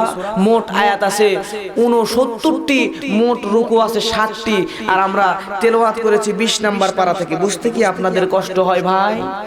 আমার মুরব্বীরা বুঝতে কি কষ্ট হয়? তাহলে একটু জোরে আওয়াজ দিবেন ইনশাআল্লাহ। এখন আসেন তেলাওয়াত করেছি আয়াত, অর্থ জানি। আল্লাহ রাব্বুল আলামিন বলছেন উতলু মা উহিয়া ইলাইকা মিনাল কিতাব, তোমরা পাঠ করো এই কিতাব। কোন কিতাব? এই কিতাব। তাহলে বলেন তো এই কিতাব পাঠ করার দরকার, জোরে বলেন আছে না নাই? এখন যদি বলি আপনারা কে কে এই কিতাব পাঠ করতে পারেন, তাহলে হয়তো কিছু সংখ্যক মানুষ পারবে, আর বেশিরভাগ মানুষ এই কোরআন তেলাওয়াত করতে পারবে না, জোরে বলেন ঠিক কি না? এখন এই কোরআন তেলাওয়াত করতে আমি হুজুর বলতেছি না, আমি যদি বলতাম আপনারা অবজ্ঞা করতে পারতেন, কিন্তু আমি নয়, স্বয়ং মহান রব্বুল আলামিন, যে রব তাম পৃথিবী সৃষ্টি করেছেন, মানুষদেরকে সৃষ্টি করেছেন, সেই মহান আল্লাহ বলতেছেন তোমরা তেলাওয়াত করো এই কিতাব। ওই রবের কথা মানার দরকার, জোরে বলেন আছে না নাই? এখন আমরা যারা এই কোরআনুল কারীম তেলাওয়াত করতে জানি না, আমার মুরব্বীরা, বাবাজিরা, তরুণ যুবক ভাইয়েরা যারা বিয়ে করেছেন, আপনাদের স্ত্রী যারা কোরআন তেলাওয়াত করতে জানে, স্ত্রীর কাছে কোরআন তেলাওয়াত শিখে নেবেন ইনশাআল্লাহ। আমার মা বোনেরা পর্দার আড়ালে আছেন তো? মা বোনেরা আপনারা পর্দার আড়ালে আছেন, আপনারাও শোনেন। আপনারাও কোরআন তেলাওয়াত যদি করতে না পারেন, আপনাদের স্বামীরা যদি কোরআন তেলাওয়াত করতে পারে, তাহলে স্বামীর কাছে কোরআন তেলাওয়াত শিখে নেবেন। আল্লাহ কবুল করুন, জোরে বলেন আমিন। আর স্বামী স্ত্রী উভয়ই যদি না জানেন, আপনাদের যদি সন্তান থাকে, এই যে হুজুর আছে, হুজুরদের কাছে পাঠিয়ে দেবেন সন্তানকে, পাঠিয়ে দিয়ে হুজুরের কাছে থেকে সন্তান কোরআন শিখবে। সন্তান যখন বাড়িতে আসবে, আপনার সন্তানের কাছ থেকে আপনি এবং আপনার স্ত্রী কোরআন তেলাওয়াত শিখবেন। আল্লাহ কবুল করুন, জোরে বলেন আমিন। এখন কোরআন তেলাওয়াত শেখার দরকার আছে ভাই, কারণ এই দুনিয়াটা কয়দিন বাঁচবো? 20 বছর 50 বছরের বেশি হয়তো বাঁচবো না। এই জন্য এই সামান্য কয়টা দিনে দুনিয়ার কুকুর হইয়া বাঁচিয়া না থেকে পরকালের জন্য, আখিরাতের জন্য একটু হলেও চিন্তা করার দরকার, জোরে বলেন আছে না নাই? আমার যুবক ভাইয়েরা, আমার মা বোনেরা, এই জন্য আল্লাহ আমাদের সকলকে কোরআন তেলাওয়াত করার তৌফিক দান করুক, জোরে বলেন আমিন। আমরা সবাই তো কোরআন তেলাওয়াত শিখবো। আমার মুরব্বীরা, আপনারা হয়তো জানেন না, অনেকে মনে করতেছেন আমি এখন মাখরাজ পড়তে পারি না, উচ্চারণ করতে পারি না, হরফগুলো উচ্চারণ করতে পারি না, মুখের স্পষ্টতা হারায় গেছে, আমি কোরআন তেলাওয়াত শিখতেই পারবো না। যেই মুরব্বীরা শিখতেই পারবো না ভাবতেছেন, তারা হুজুরের কাছে যাবেন, যাইয়া শিখার চেষ্টা করবেন। আপনার বয়স হয়ে গেছে, যদিও শিখতে পারবেন না, শিখতে না পারলেও প্রত্যেক দিন যা যদি আপনি চেষ্টা করেন, চেষ্টা করতে করতে কোরআন তেলাওয়াত শিখতে পারলেন না, কিন্তু শিখতে শিখতে যদি আপনার মরণ হয়ে যায়, আমার আল্লাহ রাব্বুল আলামিন মৃত্যুর পরে আপনাদের জান্নাতুল ফেরদাউস দান করে দিতেও পারে, জোরে বলেন ঠিক কি না? এই জন্য আমার যুবক ভাইরা, আপনারা যারা চাকরি করেন তারা হয়তো মনে করতেছেন আমরা চাকরি করি, সময় নাই। প্রত্যেকটা দিন যদি আধা ঘন্টা করে কোরআনের পিছনে সময় দেন তাহলে মাত্র 2 মাস লাগবে, বেশি লাগবে না। 2 মাসের ভিতরে আপনি আল্লাহর কোরআনটা পড়তে পারবেন। আল্লাহ সকলকে কোরআন তেলাওয়াত করার তৌফিক দান করুন। কারা কারা কোরআন তেলাওয়াত করার শিখার চেষ্টা করবেন আর একবার হাত তুলে আমার আল্লাহকে দেখান। লিল্লাহি তাকবীর। আল্লাহ সকলের হাতকে কবুল আর মঞ্জুর করে নেন, জোরে বলেন আমিন। এখন আসেন, এরপরে আল্লাহ বলতেছেন ওয়াকিমিস সালাত, জোরে বলেন আল্লাহু আকবার। আল্লাহ রাব্বুল আলামিন বলছেন ওয়াকিমুস সালাত, নামাজের কথা কোরআনের মধ্যে জোরে বলেন কয়বার আছে? কতবার? 82 বার। আপনারা জানেন 82 বার আছে, কিন্তু কোরআনের মধ্যে পুরা কোরআনুল কারীম খুঁজে দেখেন, পুরা কোরআনুল কারীমের মধ্যে আল্লাহ রাব্বুল আলামিন মাত্র এক জায়গায় বলতেছেন তোমরা নামাজ পড়ো, ফাসাল্লি লিরাব্বিকা ওয়ানহার। এক জায়গায় আল্লাহ বলতেছেন তোমরা নামাজ পড়ো। বাকি 81 জায়গায় আল্লাহ নামাজ পড়ো বলেন নাই, আকিমুস সালাত ইউকিমুনাস সালাত। 81 জায়গায় আল্লাহ বলতেছেন তোমরা নামাজ কায়েম করো। এক জায়গায় বললেন নামাজ পড়ো, 81 জায়গায় বললেন নামাজ কায়েম করো। বলেন তো তাহলে নামাজ পড়ার গুরুত্ব বেশি নাকি কায়েম করার গুরুত্ব বেশি? কিন্তু আমাদের মধ্যে কায়েম করার ধান্দা নাই, খালি নিজে নামাজ পড়ি আর যাইয়া আল্লাহ আল্লাহ আল্লাহ এটা করলে আল্লাহ জান্নাত দিয়ে দিবি। কথা বলে, মনে করেন সভাপতি সাহেবের একটা ছেলে আছে, ছেলেরে বলতেছেন বাবা কাজ করো, 1 বস্তা ধান, অনেক ধান আছে, এখান থেকে 1 বস্তা ধান তুমি বাজারে নিয়ে যাও, যাইয়া বিক্রি করে যা টাকা হবে টাকাটা তুমি আমার কাছে আয়না দাও। এখন সভাপতির ছেলে যদি এই টাকাটা তাকে আয়না না দিয়া ওই সভাপতির ছেলে যদি একটা কাজ করে, তার ঘরের মধ্যে ঢুকিয়া ধান বিক্রি না করে ঘরে ঢুকছে, ঢোকার পরে ওনার হাত অথবা পা ধরছে, ধরার পরে বলতেছে আব্বা আব্বা আব্বা আব্বা, তাহলে উনি কি করবে বলেন তো? কানের নিচে 1 থাপ্পড় দিবি না? কথা বলে। এখন আল্লাহ কয় কে রে বান্দা, আমি তোমারে বলছি একবার নামাজ পড়ো আর 81 বার নামাজ কায়েম করো, কিন্তু নামাজ কায়েমের কোনো ধান্দা নাই। নিজে খালি পড়া মানুষ নামাজ পড়ুক এটা তুমি চাও না, নিজে খালি পড়ো আর আল্লাহ আল্লাহ আল্লাহ করো। নামাজ কায়েম যেই বান্দার মধ্যে নাই নামাজ কায়েম করার ধান্দা, জিবরাইল যা ওই বান্দার কানের নিচে 1 থাপ্পড় দিয়ে 3 বছরের জন্য বয়রা করে দে। এই কথা আমার আল্লাহ কবার পারে কি পারে না? কথা বলেন। তাহলে নামাজ কায়েমের চিন্তা মাথায় আনার দরকার, জোরে বলেন আছে না নাই? আল্লাহ রাব্বুল আলামিন আমাদের সকলকে নামাজ কায়েম করার তৌফিক দান করুন, জোরে বলেন আমিন। আর জোরে বলেন আমিন। আমার মুসলমান ভাইরা, আল্লাহ রাব্বুল আলামিন তারপর বলেন ইন্নাস সালাতা তানহা আনিল ফাহশাই ওয়াল মুনকার, জোরে বলেন আল্লাহু আকবার। এই নামাজ সব রকম ফায়সা কাজ থেকে, খারাপ কাজ থেকে আমাদেরকে দূরে রাখে। তাহলে বলেন তো, যেই নামাজ আমাদেরকে সমস্ত খারাপ কাজ থেকে দূরে রাখে, ফায়সা কাজ থেকে দূরে রাখে, এই নামাজ পড়ার দরকার, জোরে বলেন আছে না নাই? আমার মুসলমান ভাইরা, নামাজ পড়ার দরকার আছে। এখন মনোযোগ দিয়ে শুনতে হবে। ইবনে মাসউদ বর্ণনা করেন, আল্লাহ নবী বিশ্ব নবীর কাছে একজন জৈনক সাহাবী এসে আল্লাহ নবীরে বলতেছেন ইয়া রাসূলুল্লাহ, আপনি আমাকে বলেন তো, আমি নিজের যৌবনকে ঠিক রাখতে না পারে শয়তানের কুমন্ত্রণায়, শয়তানের প্ররোচনায় পড়ে আমার যৌবনের তাড়নায় রাস্তা দিয়ে একটা সুন্দরী মেয়ে হেঁটে যাচ্ছিল। ওই সুন্দরী মেয়ের কাছে যাইয়া ওই মেয়েটাকে ধরে আমি একটা চুমু খেয়ে ফেলেছি গো রাসূল। এমন খারাপ কাজ, এমন ফায়সা কাজ থেকে কেমন করে আমি নিজেকে বিরত রাখতে পারবো? আল্লাহ নবী বিশ্ব নবী জৈনক ওই ব্যক্তিকে বলেন, ওই লোককে বলেন, তুমি এই সমস্ত ফায়সা কাজ থেকে, খারাপ কাজ থেকে যদি দূরে থাকতে চাও তাহলে 5 ওয়াক্ত নামাজ জামাতের সঙ্গে আদায় করবা, জোরে বলেন আল্লাহু আকবার। আল্লাহ নবী বিশ্ব নবী শুধুমাত্র ওই যুবককে উদ্দেশ্য করে বলেন নাই, বরং এখনো যেই যুবকগুলা গান আর উলঙ্গ নাচ মোবাইলে নিয়ে ব্যস্ত হয়ে পড়ছে, নামাজের ধারে কাছেও আসে না, এই যুবকগুলা ভালো হওয়ার চিন্তা করতেছে, কিন্তু গান নাচ উলঙ্গ বেহায়াপনা এমন ভাবে যুবকের হৃদয়কে অ্যাটাক করে ফেলেছে, ওই যুবকগুলা ভালোর দিকে আসতেই পারতেছে না। বিশ্ব নবীর কথা অনুযায়ী ওই যুবকগুলো যদি আজকে থেকে এই ফজর থেকে শুরু করে নিয়া 5 ওয়াক্ত সালাত যদি নামাজ মসজিদে যা পড়তে পারে, আল্লাহ রাব্বুল আলামিন ওই যুবকের ঈমানের মধ্যে ঈমানের বীজ বপন করে দিবে, ঈমানকে মজবুত করে দিবে। যুবকের মধ্যে থেকে সমস্ত ফায়সা কাজগুলো, খারাপ কাজগুলো ধীরে ধীরে সরে যাবে, যুবক ঈমানদার যুবকে পরিণত হয়ে যাবে, জোরে বলেন আল্লাহু আকবার।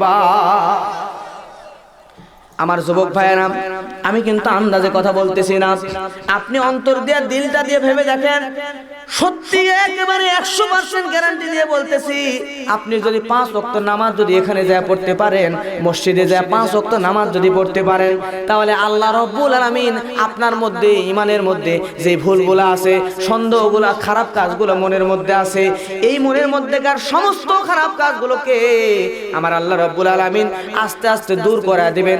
আপনার ঈমান বড় তাজা হয়ে যাবে, আপনি আল্লাহওয়ালা হয়ে যাবেন, ঈমানদার দিনদার যুবকে পরিণত হয়ে যাবেন। আল্লাহ রাব্বুল আলামিন সমস্ত যুবককে 5 ওয়াক্ত নামাজ মসজিদে যায় পড়ার তৌফিক দান করুক, জোরে বলেন আমিন। আমার যুবক ভাইয়েরা, মনোযোগ দিয়ে শুনতে হবে। আজকে আল্লাহ রাব্বুল আলামিন নামাজের কথা বলেছেন, নামাজের কথা এত সুন্দর করে বলার পরেও আমার মুসলমান ভাইয়েরা, এত সুন্দর করে নামাজের কথা বলার পরেও কিন্তু নামাজের প্রতি আমাদের আকর্ষণ নাই। কথা বলেন ঠিক কিনা? কিন্তু দেখেন নামাজের গুরুত্ব কেমন, নামাজটা কত গুরুত্বপূর্ণ। এত গুরুত্বপূর্ণ নামাজ হওয়ার পরেও বাংলাদেশের যুবকেরা যখন চাকরির ইন্টারভিউ দিতে যায়, ভাইবা দিতে যায়, ভাইবা দিতে গেলে ওই যুবককে জিজ্ঞাসা করা হয়, যুবক বলো, শেষ করবো,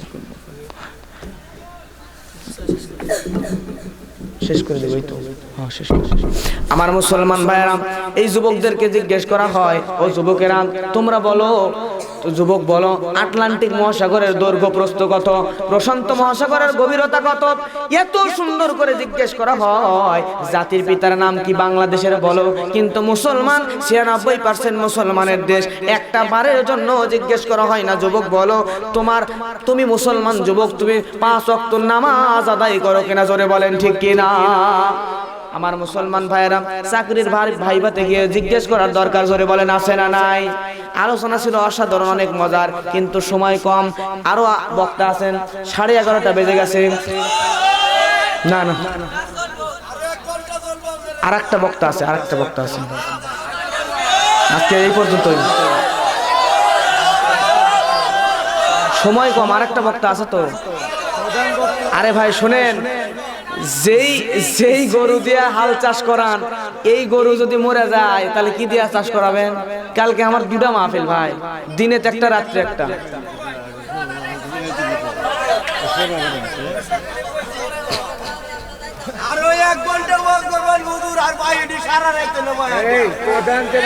প্রধান আলোচনা তো আমার তো ফাটাফাটি আলোচনা করে, প্রধান বক্তা আছে, এখনো মধু খান নাই। কি কথা, কালাই জিরার মধু না খাতেই আপনি তিলের মধু খেয়ে এঙ্কে করেছেন ভাই। আর 10 মিনিট, খুশি? 10 মিনিট, আর 10 মিনিট ভাই, তারপরে উঠা যাবে না, বসে থাকেন, প্রধান বক্তা আসবে। আর 10 মিনিট, এখন বাজে 11:33, 11:43 পর্যন্ত আছে ইনশাআল্লাহ। আমার মুসলমান ভাইরা, নামাজের গুরুত্বটা কত দেখেন। মুতার যুদ্ধ শুরু হয়ে গেছে, আল্লাহর নবী বিশ্ব নবী 3 জন সেনাপতি নিযুক্ত করে দিয়েছেন। 3 জন সেনাপতি নিযুক্ত করে দিয়ে আল্লাহর নবী বলেন, 3 জন সেনাপতি যদি শহীদ হয়ে যায় তাহলে আরেকজন সেনাপতি যুদ্ধ করবেন। নামাজের গুরুত্ব কত এটা বোঝাইতে চায়। আল্লাহ নবীর নির্বাচিত 3 জন সেনাপতি জিহাদের ময়দানে চলে গেলেন। মুতার যুদ্ধ এমন ভয়াবহ যুদ্ধ, 1 লক্ষ কাফের বেঈমানের বিরুদ্ধে মাত্র 3000 মুসলমান যুদ্ধ করতেছে।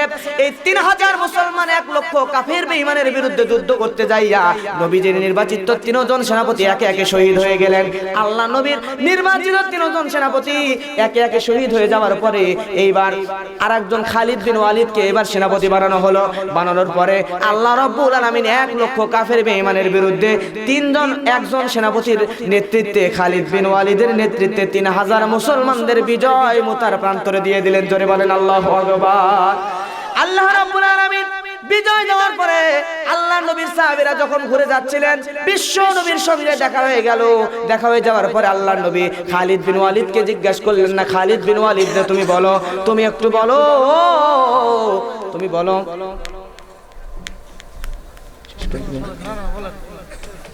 না আমার তো ইচ্ছা নাই ভাই, আমার কি ইচ্ছা আছে, আমার তো কষ্ট হচ্ছে ওয়াজ করতে, বুঝেন না, আমার তো কষ্ট হচ্ছে, আমার তো রাখা। হ্যাঁ কোথায় ডাকেন না, শেষ করে দিলাম। আমার জন্য দোয়া করবেন, আগামীতে এসে বিস্তারিত আলোচনা করবো ইনশাআল্লাহ। আল্লাহ। ভাই মাহফিলের সৌন্দর্য নষ্ট করা যাবে না, কারণ এখানে একটা সিস্টেম আছে, তো সিস্টেম আছে, আলোচক আরেকজন আলোচক আসবে। এখন আমি যদি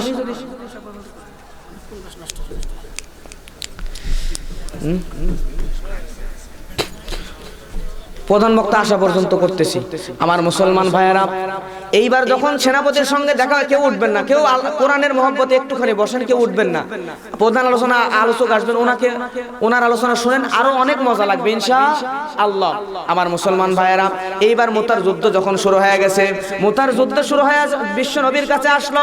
আল্লাহ নবী খালিদ বিন ওয়ালিদকে সর্বপ্রথম জিজ্ঞাসা করলেন, খালিদ বিন, এই যুবক ভাইরা, ওই উঠে গেরে, ডায়াবেটিস হচ্ছে তোমাকে রে?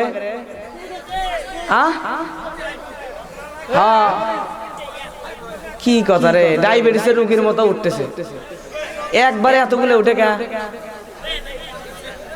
আমার যুবক ভাইয়েরা, আল্লাহ নবী বিশ্ব নবী এবার সর্বপ্রথম মুতার যুদ্ধ থেকে ফিরে আসা সাহাবীদেরকে জিজ্ঞেস করেন, ও সাহাবীরা তোমরা বলো, তোমাদের মধ্যে আল্লাহ নবী বললেন না কারা কারা শহীদ হয়েছে, কত সম্পদের ক্ষতি হয়েছে, এগুলো আল্লাহ নবী জিজ্ঞেস করলেন না।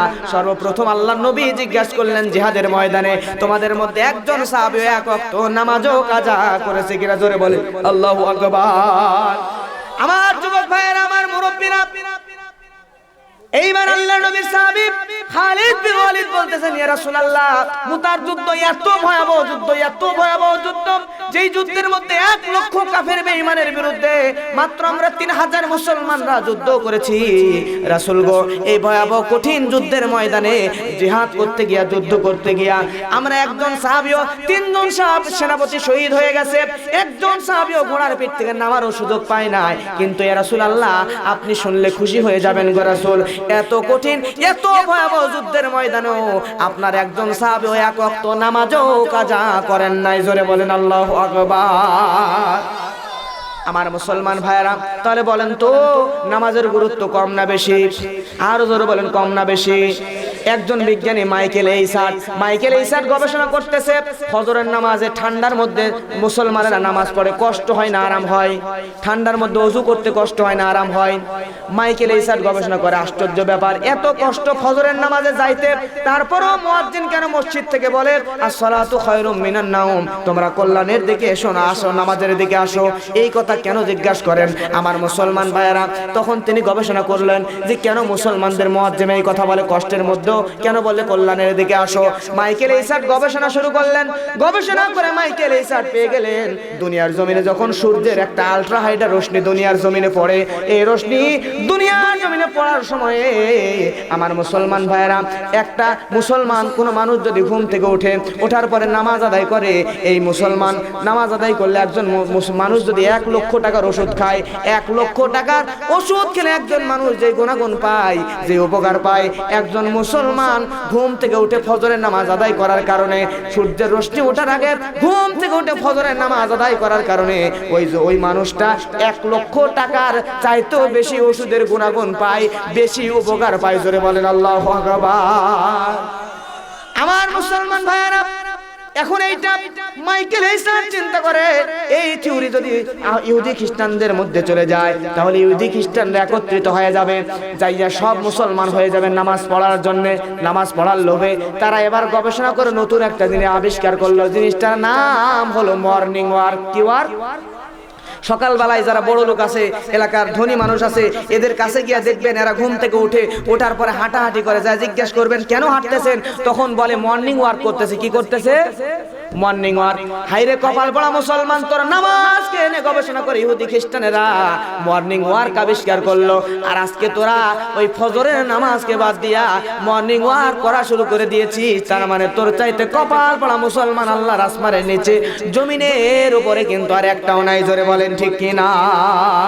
আল্লাহ আমাদের সকল যুবক ভাইদেরকে, মুরব্বীদেরকে 5 ওয়াক্ত নামাজ মসজিদে পড়ার তৌফিক দান করুন। জোরে বলেন আমিন।